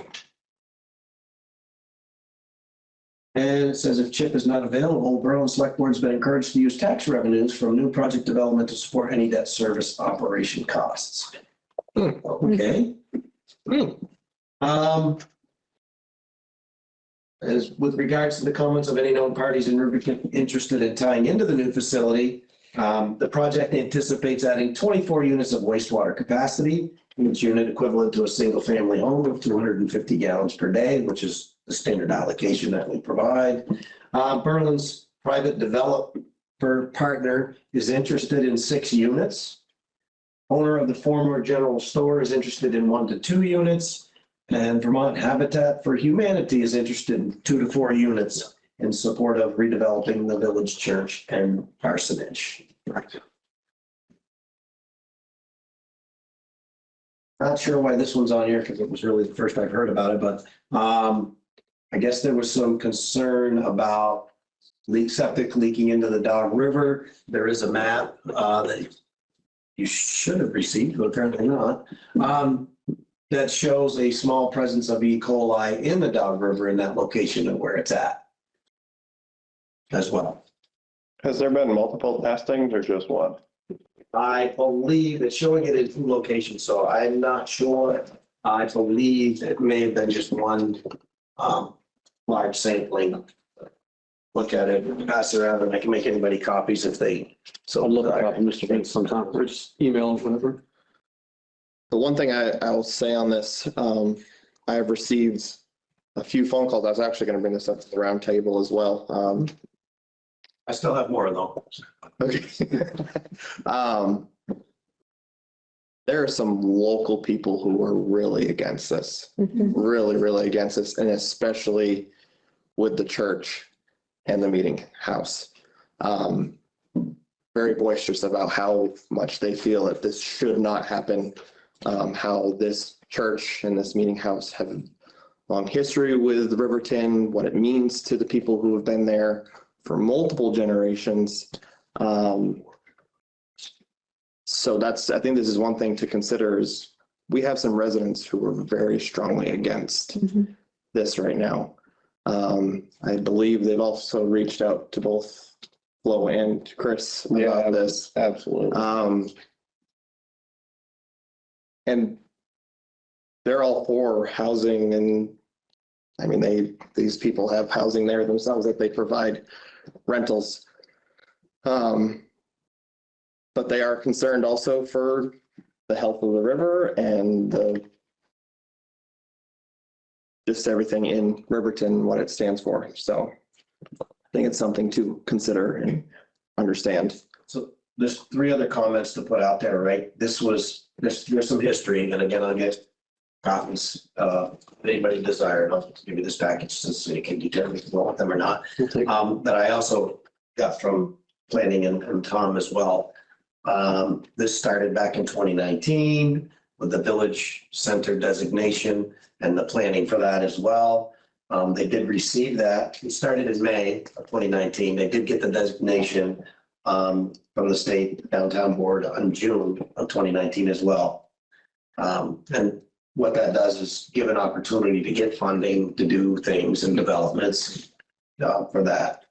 It brings financial incentives, technical assistance to attract business and all those good things. So it's about potential housing opportunities. They are still working on it for funding, right? And it's still in the design and development stage. So that's where it sits right now. So again, at the end of the day, it's almost decision time, right? So what exactly is still in the design stage? The whole The Riverton, septic system on steroids. That's just the septic system, not the actual, or is that the same project? The Riverton Hamlet with the septic system, is that all the same this deal? is all, that's this project that we're talking about. Including both things? Okay. Yeah. Go ahead, sir. So that's, I mean, just so everybody's aware, despite the, disapproval from the local people of Riverton, who this would impact most, good or bad, majority, pretty negative feedback that I've received. The project just still seems to be like steamrolling ahead. And I feel like, what are the resources being used and how much money is being invested into a project that, the majority of those people don't want? So I can't imagine the rest of the tax base wanting to support paying for a project that the people it's gonna impact the most don't want. And moving forward with some of these projects, and not just this one, maybe some other projects that are going on that we're not even aware of until it's like, quote, shovel ready. I feel like there should be a better oversight and review of projects that we're gonna have influence on, right? Maybe before there's tons of time and money put into these projects that, and the residents matter, that's why I'm here. Seems like a lot of stuff is just getting put through and residents continue to express their approval or disapproval and not really know what's happening until it's happened and happening. So again, some of that transparency and getting the message out to the local people where, I think the town's maybe fallen a little short on in the past, and I hope to spread the messages that I feel are important for people to get involved with them. And I believe a majority of these folks at Riverton, when they need to show up to a meeting to again express their feelings and thoughts and concerns, they'll show up. So I don't know. There's, I see engineering costs that we paid already. Talking about Riverton. Yeah. Pertaining to that project. Right. It's not all just grant money. And is any of that going to be paid back if this project doesn't go through? typically, depending on the grant, that defines, yes, in many cases, some of that grant money goes to pay back what you've already paid for out of pocket to reimburse the town. Yeah, but each grant is a little bit different. Again, nothing's been approved yet, so I can't say definitively it is. I can't say definitively that it isn't, but typically in many of the grants it is, you're provided. I know this project started quite some years ago. To answer your other question, I'll just make a recommendation to the board as well about your concern, because up until November of 25, we did not have a CIP, right? Capital Improvement Plan, and we didn't have a mechanism or a tool that we could use to do that, right? It was all either they're invited, they're not invited, they talk about it, they don't. The board has the opportunity when we have our next discussion on the capital improvement plan to put something in place exactly what you're saying, right? First of all, it's got to get on the capital improvement plan.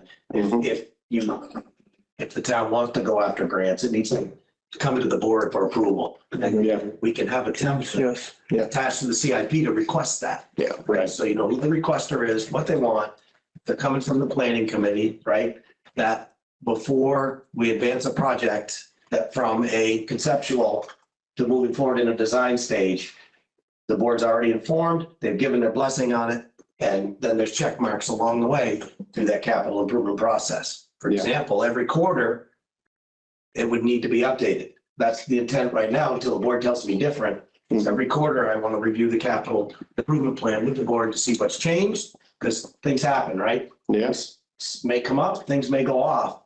But that's the tool that we need to use for planning purposes and for funding purposes going forward in my recommendation. That's part of why I think that was finally developed and approved, is to have better visibility and control on that whole process. So the board knows, and it's not a question anymore. You know where it came from, where it's going, and what phase it's in on a regular basis. So that's my recommendation to the board, to think about that when we're talking of reviewing the capital improvement program in the next meeting. Right. Which will be a long one as well. But those are some things, that's an opportunity to put all this on the table, understand every plan and program, because there's others on there that aren't clear in everybody's mind as well. To put this in place and start making it work. Yeah. I think That's my soapbox on that one, and I'll stop I, there. No, that's a good idea. I agree, and I think we're all on the same page there. Yes, sir. I mean, when we had our first meeting, when we came back as this board, we all agreed that we wanted to be transparent with our residents. We wanted them to get the information and also their feedback. Yeah.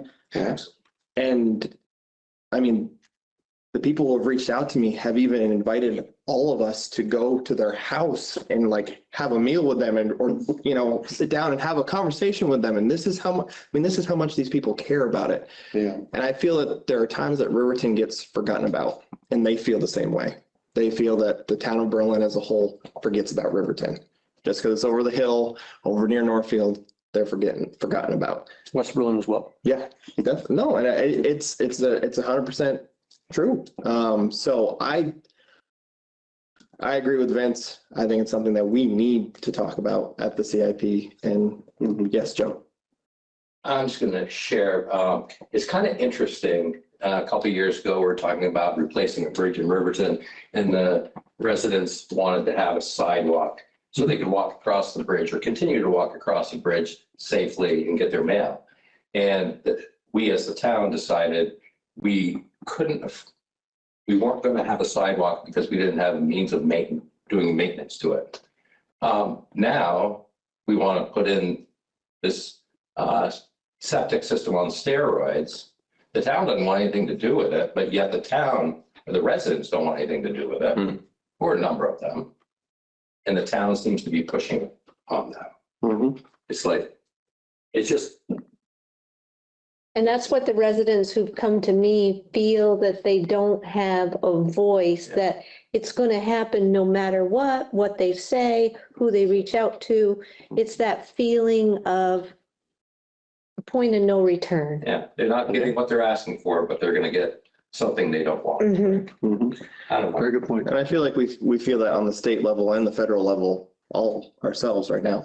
I don't want to be like that on the local level. And I feel that, I mean, not trying to speak for all of us here, but people stop by my house all the time. Right. I mean, they already wanted it. I would. Absolutely. So, and that's, I think we are the voice for our residents. I may say something off color here, but we need to rein in some of our boards. And we need to have them here. And I will be honest, I'm a little disappointed. We do not have a representative to talk tonight about these situations. And I'm not trying to come down on anybody, but we need to rein this in. I'll take the hit for that one, because I did invite Mr. Cloud. But then I had invited him because he is so new. He really wouldn't be able, he'd be less able to answer the questions than and I'm not fully up to speed on it. So I didn't think it was fair to bring him into that at this point in time as well. So I'll take the hit for that. But he was, again, he said the email, he was willing to come. In fairness to him, he would have been here and done his best. But I don't think it would have, again, I don't think it was fair to him. He didn't have enough time to really be fully up to speed just coming into that chairman's role on the planning committee. Yeah. So. No, and I appreciate you saying that, Vincent. That was on me. And again, I'm not trying to come down on any certain person. I get it. I think as a town, we need to come back together. And I mean, the meeting that we're having next month too, where all the boards are coming together so we can ask those questions, is very important.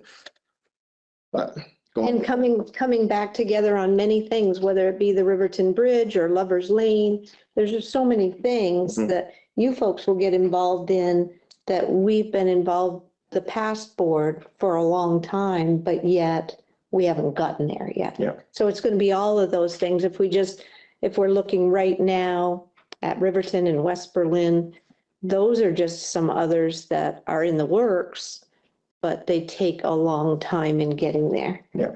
And it's good that we're having this discussion, and definitely the transparency is so important. It seems like there's so many of these. Is there somebody approving that, spend their time and hours on this Riverton project, knowing that there is, I believe the quote unquote is overwhelmingly negative response to it? Is somebody that's working on this having their hours approved to do so? Not on specific projects, but. I mean, again, Yes. Vince, I guess with this, Forward still. Everybody feels like that, that's why people don't think they're gonna get a vote, because they're all kind of telling the board members what they want or don't want, and it's still chugging forward, so they think that. I guess. Yeah. and maybe it's something that we do a public meeting and host it in Riverton. When was the last time we hosted a meeting in Riverton for those residents and have all of us there, all the planning commission there, the DRB, and actually sit down and have a one-on-one conversation? I know they're invited to hear, but to actually do a meeting that's scheduled at a location in Riverton. Totally agree with you. When was it, last year they did? I think remember the before date. we have that meeting though, honestly, I think before we have that meeting, we, as a board, myself included, right, need to get up to speed on all the details and talk to all the right people to understand exactly what's where the funding sits, where the design sits. Should be any design. So, you know, all the details that happened. That the planning commission and others may know, in order to make the right assessment. We know what the people want, I think, for the most part. We do, right? yeah. So, again, it's all about, selling a real record. To me, it's all comes back to the CIP. What are our priorities? Yeah. For our budget, right? And how are they aligned? Some things are gonna make it, some things are not gonna make it. and does the majority. What's the best for the town? These What does the town want? projects? I mean, that Growth is matters. good. Everybody wants growth, but where and when, Right. right? And how, yeah. Yeah. So, And with what? right. Exactly. And a full projection of the scope of work. I mean, we'll get a grant based on some small piece, but there's so much more to the puzzle. Like, Exactly. We gotta know the full scope. you know, a prime example, and not to crap on the sidewalk, but, you know, aside the Riverton project, nobody's looked into maintenance cost. And it's a big factor. I mean, that's a large number, whether it's subbed out or we start doing it ourselves. Right, it's already hitting taxpayers who are, they're hurting. And these projects. They're hurting. Exactly. And they It's probably a spend, great idea. Is the timing right? Not sure. Right. Maybe not. Yeah. It's not maintained and someone slips and falls and there's a lawsuit. Yeah. It's also, I mean, $9,700 for archaeological work. yeah, I doubt Yeah, Walt Disney built. To stop and catch a breath, you know, a little reset. Right, yeah. Vince, correct me if I'm wrong, at our next meeting on April 27th, we do have planning commissioners coming I believe so. for the CIP. That's supposed to be by my notes. I think, The agenda is not built for the 27th, so it's open. The one thing that we do have on here is the CIP meeting. And in the CIP meeting, we have requested planning be there. to talk about all the projects as well that are on there. Can we add this back to the April 27th meeting? In this project specifically? Yes, please. Yeah. Absolutely. And I would like to request at least. Again, to me, that's the time to talk about it anyway. Right. If it's a potential project or a project, they should be talking about it at this meeting. Right. So that the right decisions can be made about priorities. Okay. And that's the intent. That's the intent of the CIP in general. I mean, how do you guys feel? I'd like to have this on this meeting. I concur. Thank you, Vince. See there somewhere. Okay, minutes from 3/16/2026 select board minutes for approval. I make the motion to approve the Monday, March 16th, 2026 meeting minutes as presented to us. I noticed something. You have a copy of the minutes there? Tell me I spelled your name wrong. You have the second page? On the back. In the back? Yeah, that's on.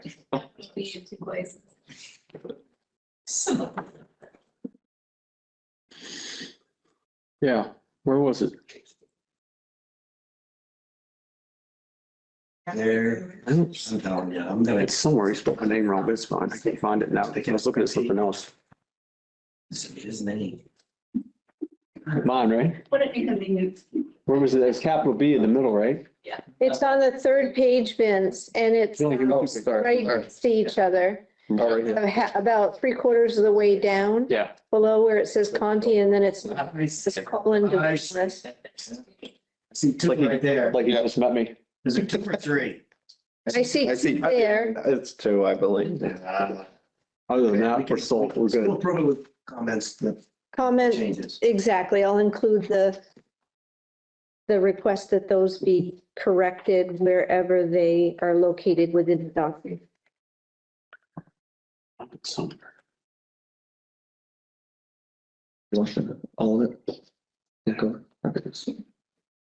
I'm good with it. It was square. I know where it's at. It's in my notebook. We're good. We got it right here. Fair enough. Yep, right there it is. We have a motion. Second? A second? Second. All those in favor? Aye. All those opposed? Thank you very much. Okay, approval of licenses, permits, vouchers, and applications. Script is on there for all of them on the Right there. packet. Just ask that it be someone who looked at them because I didn't have a chance to look at them tonight. I looked through them when we had the email sent to me. Okay, that's wonderful. That was great. Send that ahead of time. Just look at it. Does Mhm. Trying to get. that happen every time? We're trying. We're trying to get better. I usually always review them. This time I didn't get a chance to. So if someone who has reviewed them via the email can read the script, because I did not have a chance to this one time. Got it.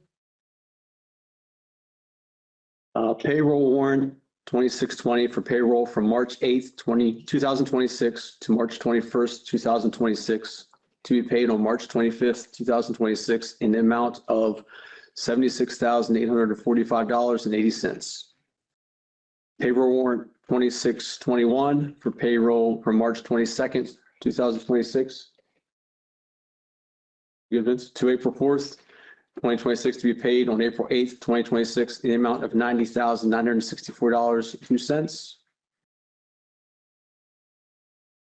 Payable warrant 26G222 with check number 25975 to 26016 in the amount of $93,635.65. Payable warrant 26G223 with check number 26019 to 26062 in the amount of $117,731.31.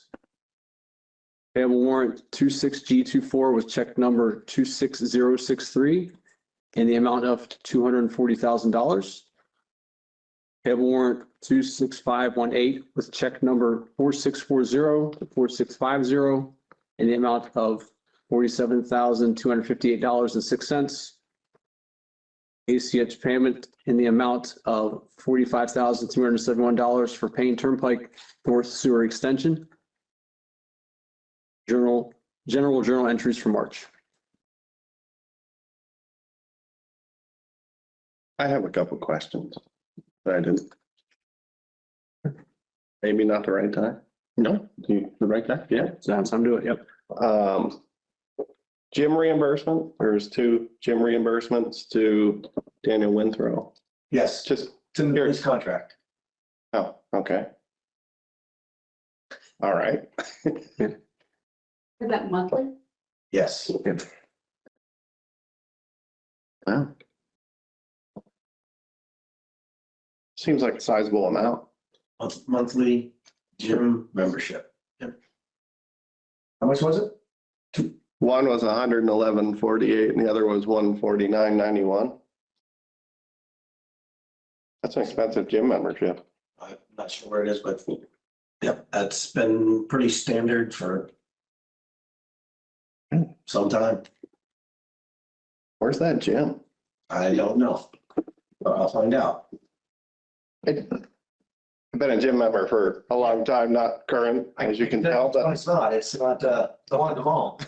yeah, I mean, that's a lot. I think, I mean, I'm just curious where and what that was. I don't know, but I can get the details. Okay. I think it's been asked before, that's why I'm saying that, but I can get the details. Understandable. And the other one was $40 for gift cards. Just curious what That was for the event at Chestnut Place that we recently had. Oh, the giveaways. Right, the giveaways. Okay. How are those paid for? General fund cash, or general funds. I think it was $10 for the gift card. Yeah, I was there. I wasn't aware that the town paid for those. I thought they were actually donations. Huh. Okay. Is that a common occurrence or? Once in a gray while kind of deal? Okay, I think it was just try to get more people to attend. sure. Bribe them, yeah, I love it.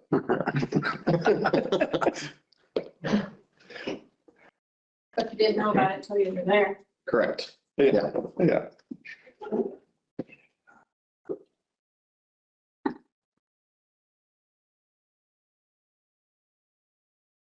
I'd like to make a motion. Oh, you made the motion. Sorry. Anyone to second? I'll second. Those in favor? Aye. Aye. Opposed? Thank you very much. While we're signing all of these, I'll start the round table. Are we having an executive session tonight, Vince? No, Not tonight. no, okay.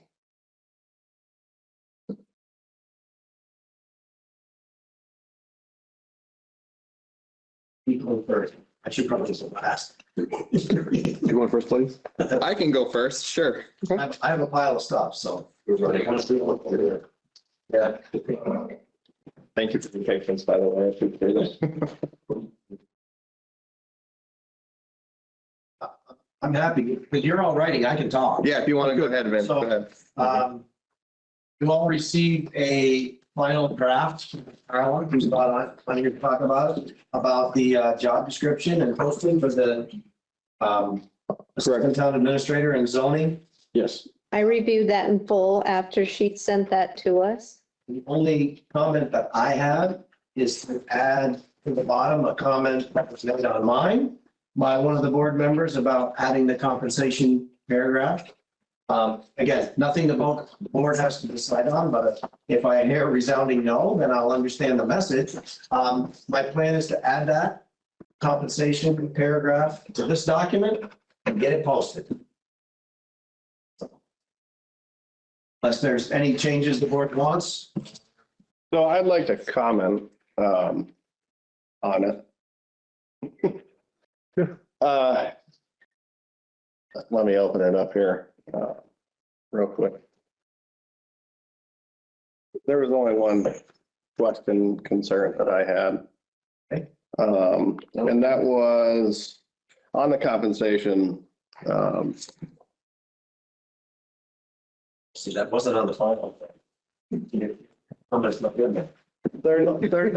35 to 40 per hour with overtime after 40 hours to start.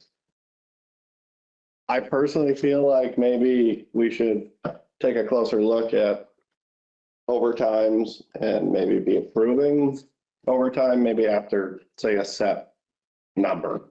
Like, I don't want to have to, we shouldn't be bothered with a few hours, maybe during the week schedule, but, or a pay period rather, but if it's going to exceed, I don't know, maybe call it 5 hours of overtime per pay period. Why is that? Where is that time being spent in overtime? That was my only, I guess, question or concern of the matter. I can speak to that. Yeah. That's an admin issue. That's on me. I know it was done in the past. Well, we had basically for the hourly staff members, there was a time card and then overtime was identified for what meetings they supported and so on and so forth. That's something that we can go back to, put back in place. Have we ever had salary events? For that position, has it ever been salary? That position has not been salaried because we just had to change to be compliant with the, I guess, the state laws, as VLCT put it. We learned in some training that the clerk and the treasurer went to, because the clerk we had 2 people on salary, 2 other people. I'm the only one that's up. We had the clerk, no, the clerk and the supervisor of public works. But because they don't have 2 direct reports, they should not be salaried, according to the state law and the way it's. Okay. So we have changed them back to hourly. And so if we're going to review that, maybe overtime per project. Yep. You know, Exactly. because I could see maybe. Not just per project, but we did it. We did it for, like, they supported the planning committee and attended the planning committee meetings, right? So these hours for planning, these hours were for DRB. This was my 8 hours of normal work and my 4 hours of overtime or whatever was detailed, right? If it was only on a project, then it would say that, but it's typically to support staff support to some of the boards and commissions. Or an external meeting or training, but it was detailed. So we knew exactly where it was being spent on. I think that's important. Yeah, very important. That's on me. I will, You go with that? I will take it. I think it goes with that, right? Yes, sir. I reviewed Carlos and yours, and I mean, yep, they're the same in one. Potato, potato in my mind, honestly. Yeah, hers left out the pay scale and that I think that's an important detail, maybe moving forward to. I'll put the compensation on the final as long as I don't hear any resounding no's, I'm gonna get it posted. I think it's something we need to do. I think it should be posted. Yes, please. Most definitely. I'm not asking for a vote or permission, I'm just, so I hear a resounding no. Forgiveness. This is the.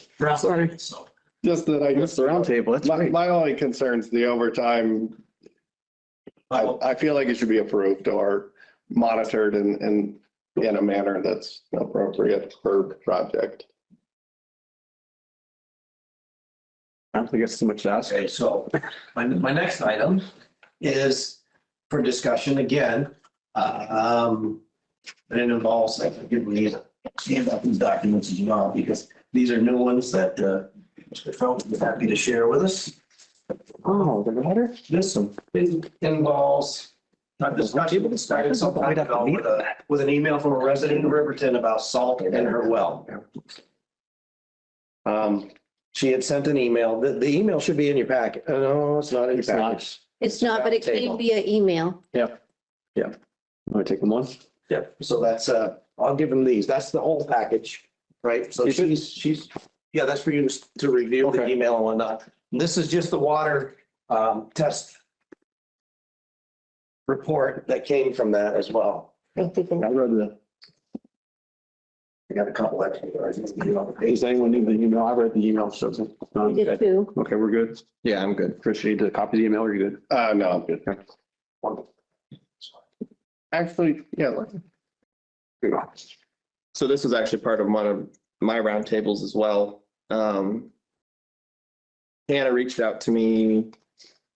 I don't remember what the date is now, but guess this has been going on for over a year, that she's reached out to the town trying to get an answer as to the salt that the town puts down on Ayers Road. She did get this test done, and in this email, the person she talked to at the state suggested it could be from the salt that the town puts down. She has requested that we look into not putting salt down in that area. I know we have reduced salt in that area, not necessarily due to well concerns, more to do with application and cost factors. I feel that this is also something we need to look into the state as well. I mean, the state is who maintains Route 12. It is not the town. And I did email Hannah back that, stating that we would have to dig a little deeper as to all of this, and whether it's the salt we use or the state uses, or if we can. I think it's also something to, at a future meeting, speak with Tim about and see his concerns about not putting it down, and also other residents who are on Ayers Road. I think they have the right to talk about this as well. I'm not sure of the exact location of Hannah's well, whether it is closer to the Ayers Road side or if it's closer to the Route 12 side. I don't know if maybe Flo could speak to that. I know I grew up in that area. I mean, my grandmother lived right there, and I used to walk across Mr. Gardner's property all the time when I was a kid, but I don't remember where his well was. Same. I'm not sure of the location either, so I would need feedback on that. Perhaps Vin Snow. Trying to find out. Yeah. Do we know if it's a drilled well or nobody knows? Unsure. I haven't looked at all, so I don't know. Jones? It is an artesian well. It is artesian? Okay. I believe it's an artesian well. It's about 80 feet from the intersection of Ayers and Route 12. Outside, of course. So it's closer to Ayers or closer to Route 12? It's up off Ayers Street. Just up off Ayers Route Street. 12. Yeah, up on Ayers Road. Okay. It's on your grandmother's side of the house. Gotcha. Hey, so what's in perspective for me? That would be our salt then. Is it one of the wells that you've gone out and looked at in the past? No. No, okay. No, go ahead, sorry. Do you know if it's been tested more than once, or is it? I think it's just this test that she did back in April of last year. So it was released April, almost a year to the day. I guess we could ask for another test. I'm not sure how much these tests cost. She may want to see if that's something that we would cover as well.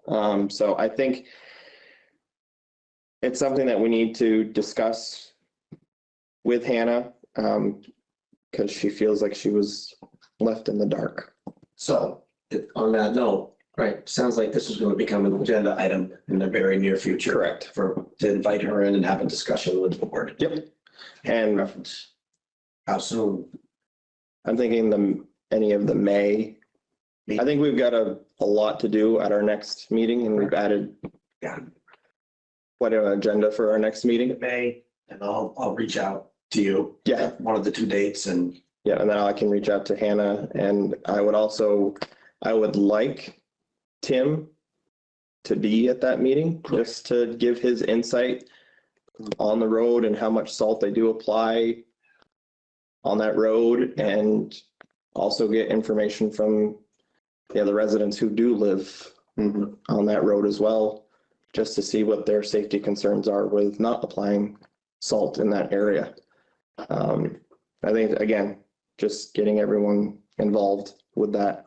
Okay. Don't necessarily need the other residents to be here, but I can reach out because I know there's. we can notify them that it's on the agenda. Yeah. Right, and they'll have the link if they can even join remotely. Yeah. If need be. Because correct me if I'm wrong, I think it's pretty much owned by 3 people now, that whole little section. So I mean, I think it's. Might be worth bringing Craig too, in on the meeting. And the only reason I say that, he's pretty knowledgeable about water. Yeah, no, I agree with that. I've got some knowledge, in this stuff, and I mean, in April testing, and that's why I asked if there was any multiple testings. So in April testing with a lot of runoff, the risk of well contamination is far greater, right? Right. Especially if you happen to have a shallow well cap, maybe the well cap's damaged, and Mm-hmm. I mean, there's so many variables. Many factors. Lots of factors that could be causing this problem, and not to write off high salt level being a concern, but if there's no other contamination, maybe we can rule out some of that stuff and try to come to maybe they're on a salt mine there and they're millionaires and don't even know it. I don't know. Hopefully we can help them get. Yeah, no, I the matter. Sounds like it's gone on for a minute. Yeah, I think she just wants to know that the board is looking into it, that we're willing to have a conversation with her, and that we understand her concern. So yeah, I guess if one of the May meetings, Vince, we can try to I'll squeeze it in. look, and I'll send an email tomorrow. Okay. Which one looks Yeah, better. and then I'll reach out to Hannah and we'll go from there. Can adjust if that doesn't work. I believe the state does do some, I don't know if I'd call it free water testing, but I think it's pretty inexpensive. And I may be wrong. I was just talking with a neighbor in a sugar house about some water testing. I'll follow up with him on maybe they can get some additional testing done at a reduced price than say Endyne or what have you. But I mean, we do some at FW Web. Yeah, right. It is something that we provide as a feature of, hopefully buying equipment from us. Yeah. But it doesn't go into as much detail. Like it will tell me how much sodium is in the water, but it won't go into detail as to what sodium and, what kind of salt it is and all that stuff. So, yeah. Does this test state that it's, say, well, I mean, I don't. According to, and I think it would be something to maybe reach out to the representative she spoke to at the state, to see if they can give some insight on that. Yeah. But Vince, I don't know if that's something we want to reach out to that state representative to show up for that meeting as well. If he's on there, is there a name? There is in the email body. If I didn't forward that part of the email, I do apologize. But I can forward it to you. Send me the name. Nothing I like better than talking to the state. All right. Thank you. Would you like those back, Chair? You got those? No, I'm not set. Okay. You got more? So keep them. You're good. I do. Thank you. And so do I. We got one round table for Vince. I do. Go ahead, Vince. Just want to update you on a couple of things. One being the, I think a little bit about the last meeting, the staffing and compensation survey that went out for bid that we didn't get any bids on. I did reach out to 3 of the 5 companies that we sent it to, asking them why. I got responses from 2, saying we didn't bid it because the price cap was put on it. It's too low, we can't do it for that.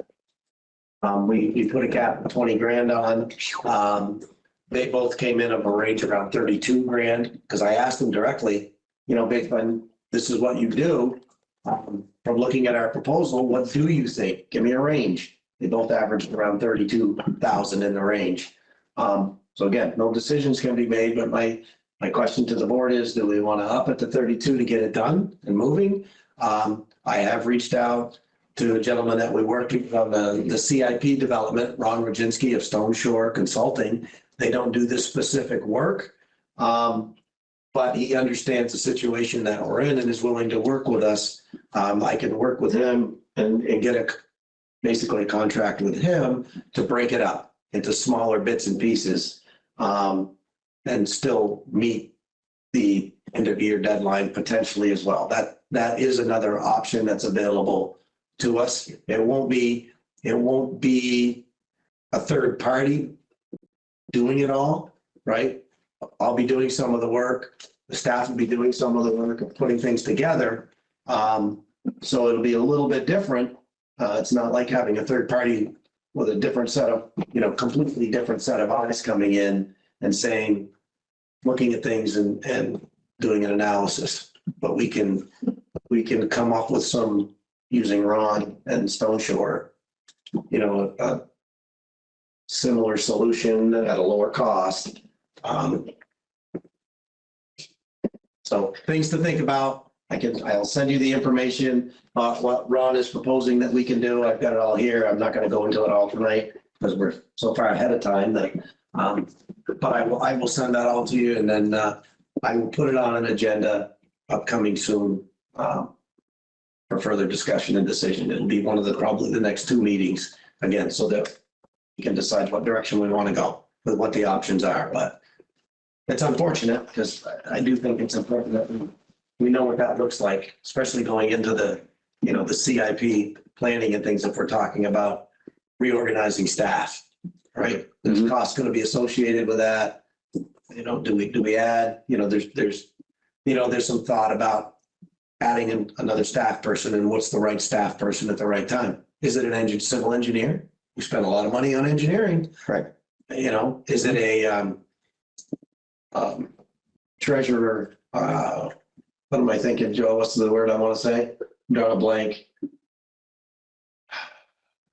Finance director, right? With the grant experience as well, managing and applying for grants, grant writing and grant experience and all those wonderful things, as well as, being a finance director.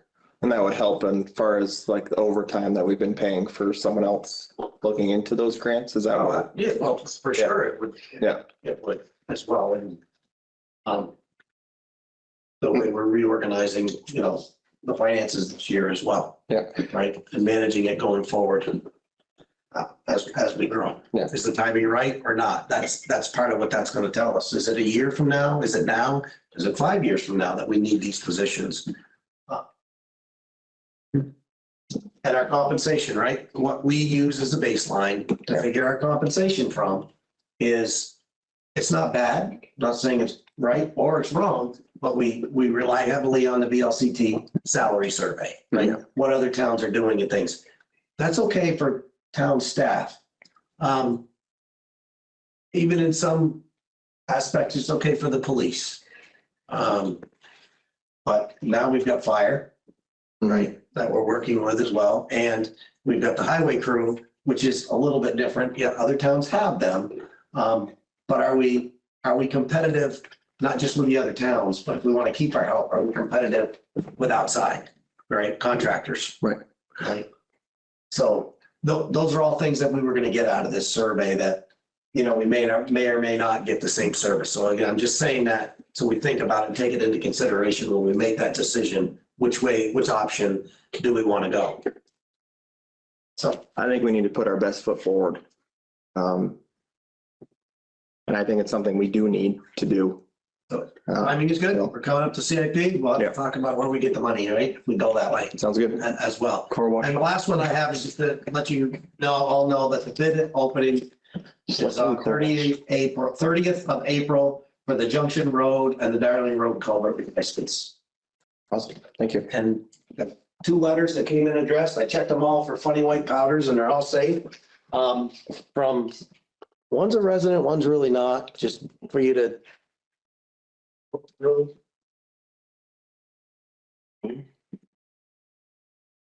They're interesting, expressing some concern on a couple of things. And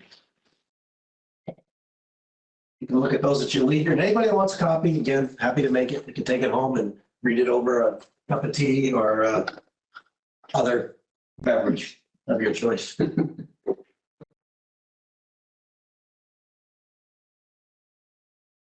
And at that note, I will stop talking. I have 2 more things, and I do apologize for keeping us here so late. I've had a couple residents reach out, some that aren't residents, some just friends. And we had an incident this last weekend at this location. And it's the homeless encampment down by Petco Staples area. There's a lot of concern for public safety. One gentleman was very adamant about sharing that if he throws a piece of paper out the window, he's going to get pulled over and get fined for littering. And it seems like they have the right to just dump everything on the property and dump everything into the river. Fortunately, the area that they are in is not town property. It is privately owned. And it is a hard thing for us to kind of go after as well. But there is more and more concern coming up about it, and it seems to be growing, not just at that area, but kind of down in behind McDonald's as well. And there was an incident this last weekend with, and correct me if I'm wrong, Vince, by saying this, but domestic assault situation that happened at that location. I'm not sure where to go with it. I'm not sure how far we can go with it as the town. I understand the concern. I understand the points people are bringing up. You know, we're seeing an area that's being trash and being thrown and things are falling into the river and down the bank. And so I think it's something that we need to, I don't know how to address it or where we could address it, but it's definitely a concern of residents for public safety and the river environment. Yeah. So I think it's just something to, and Vince, I guess you could maybe point us in the right direction or where we might be able to go with it. I'm not sure. Again, it's really more of a, state issue.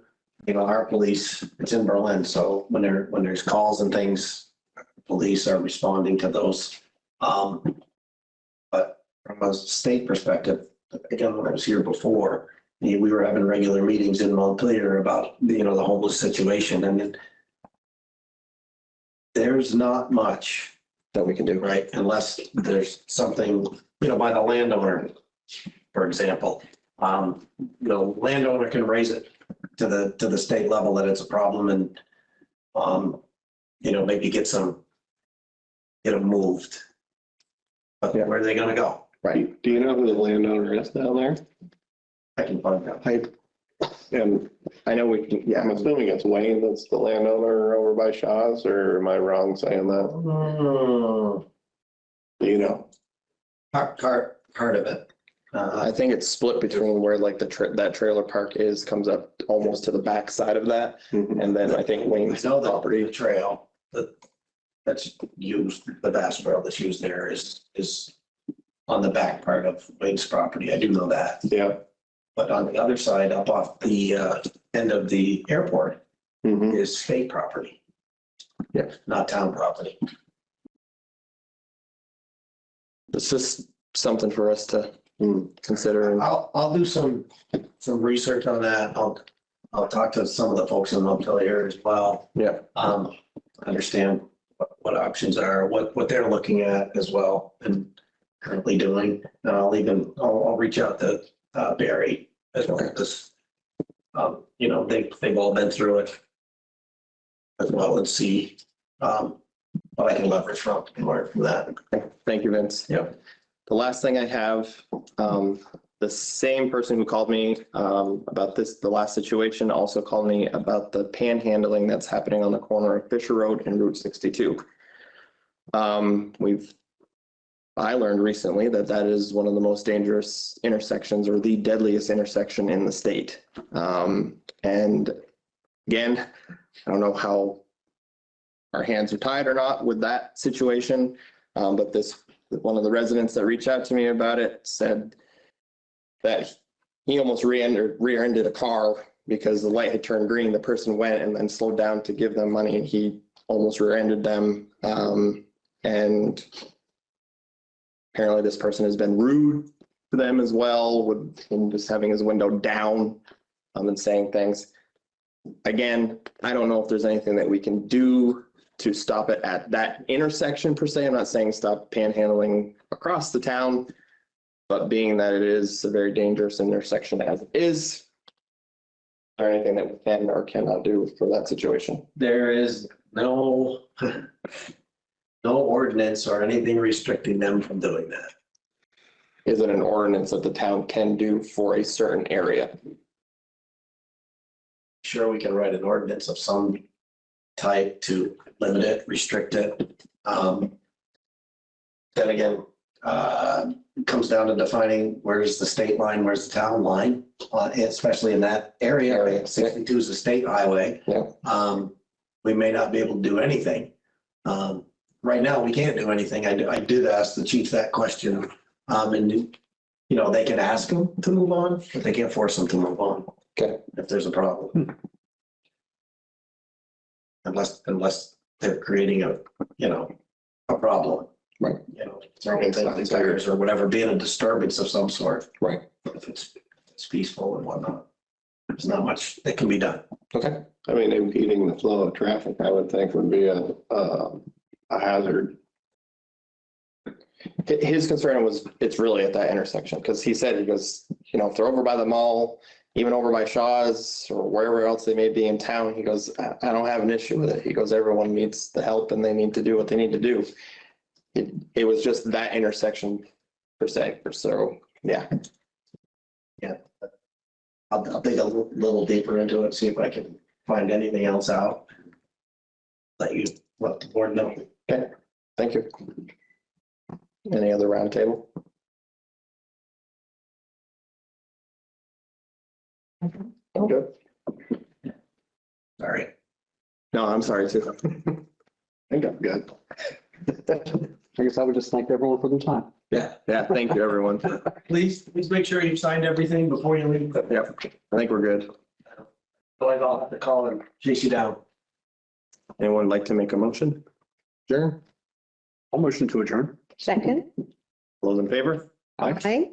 All right, thank you very much. We will see you on April 27th. Thank you. Thank you. Thank you.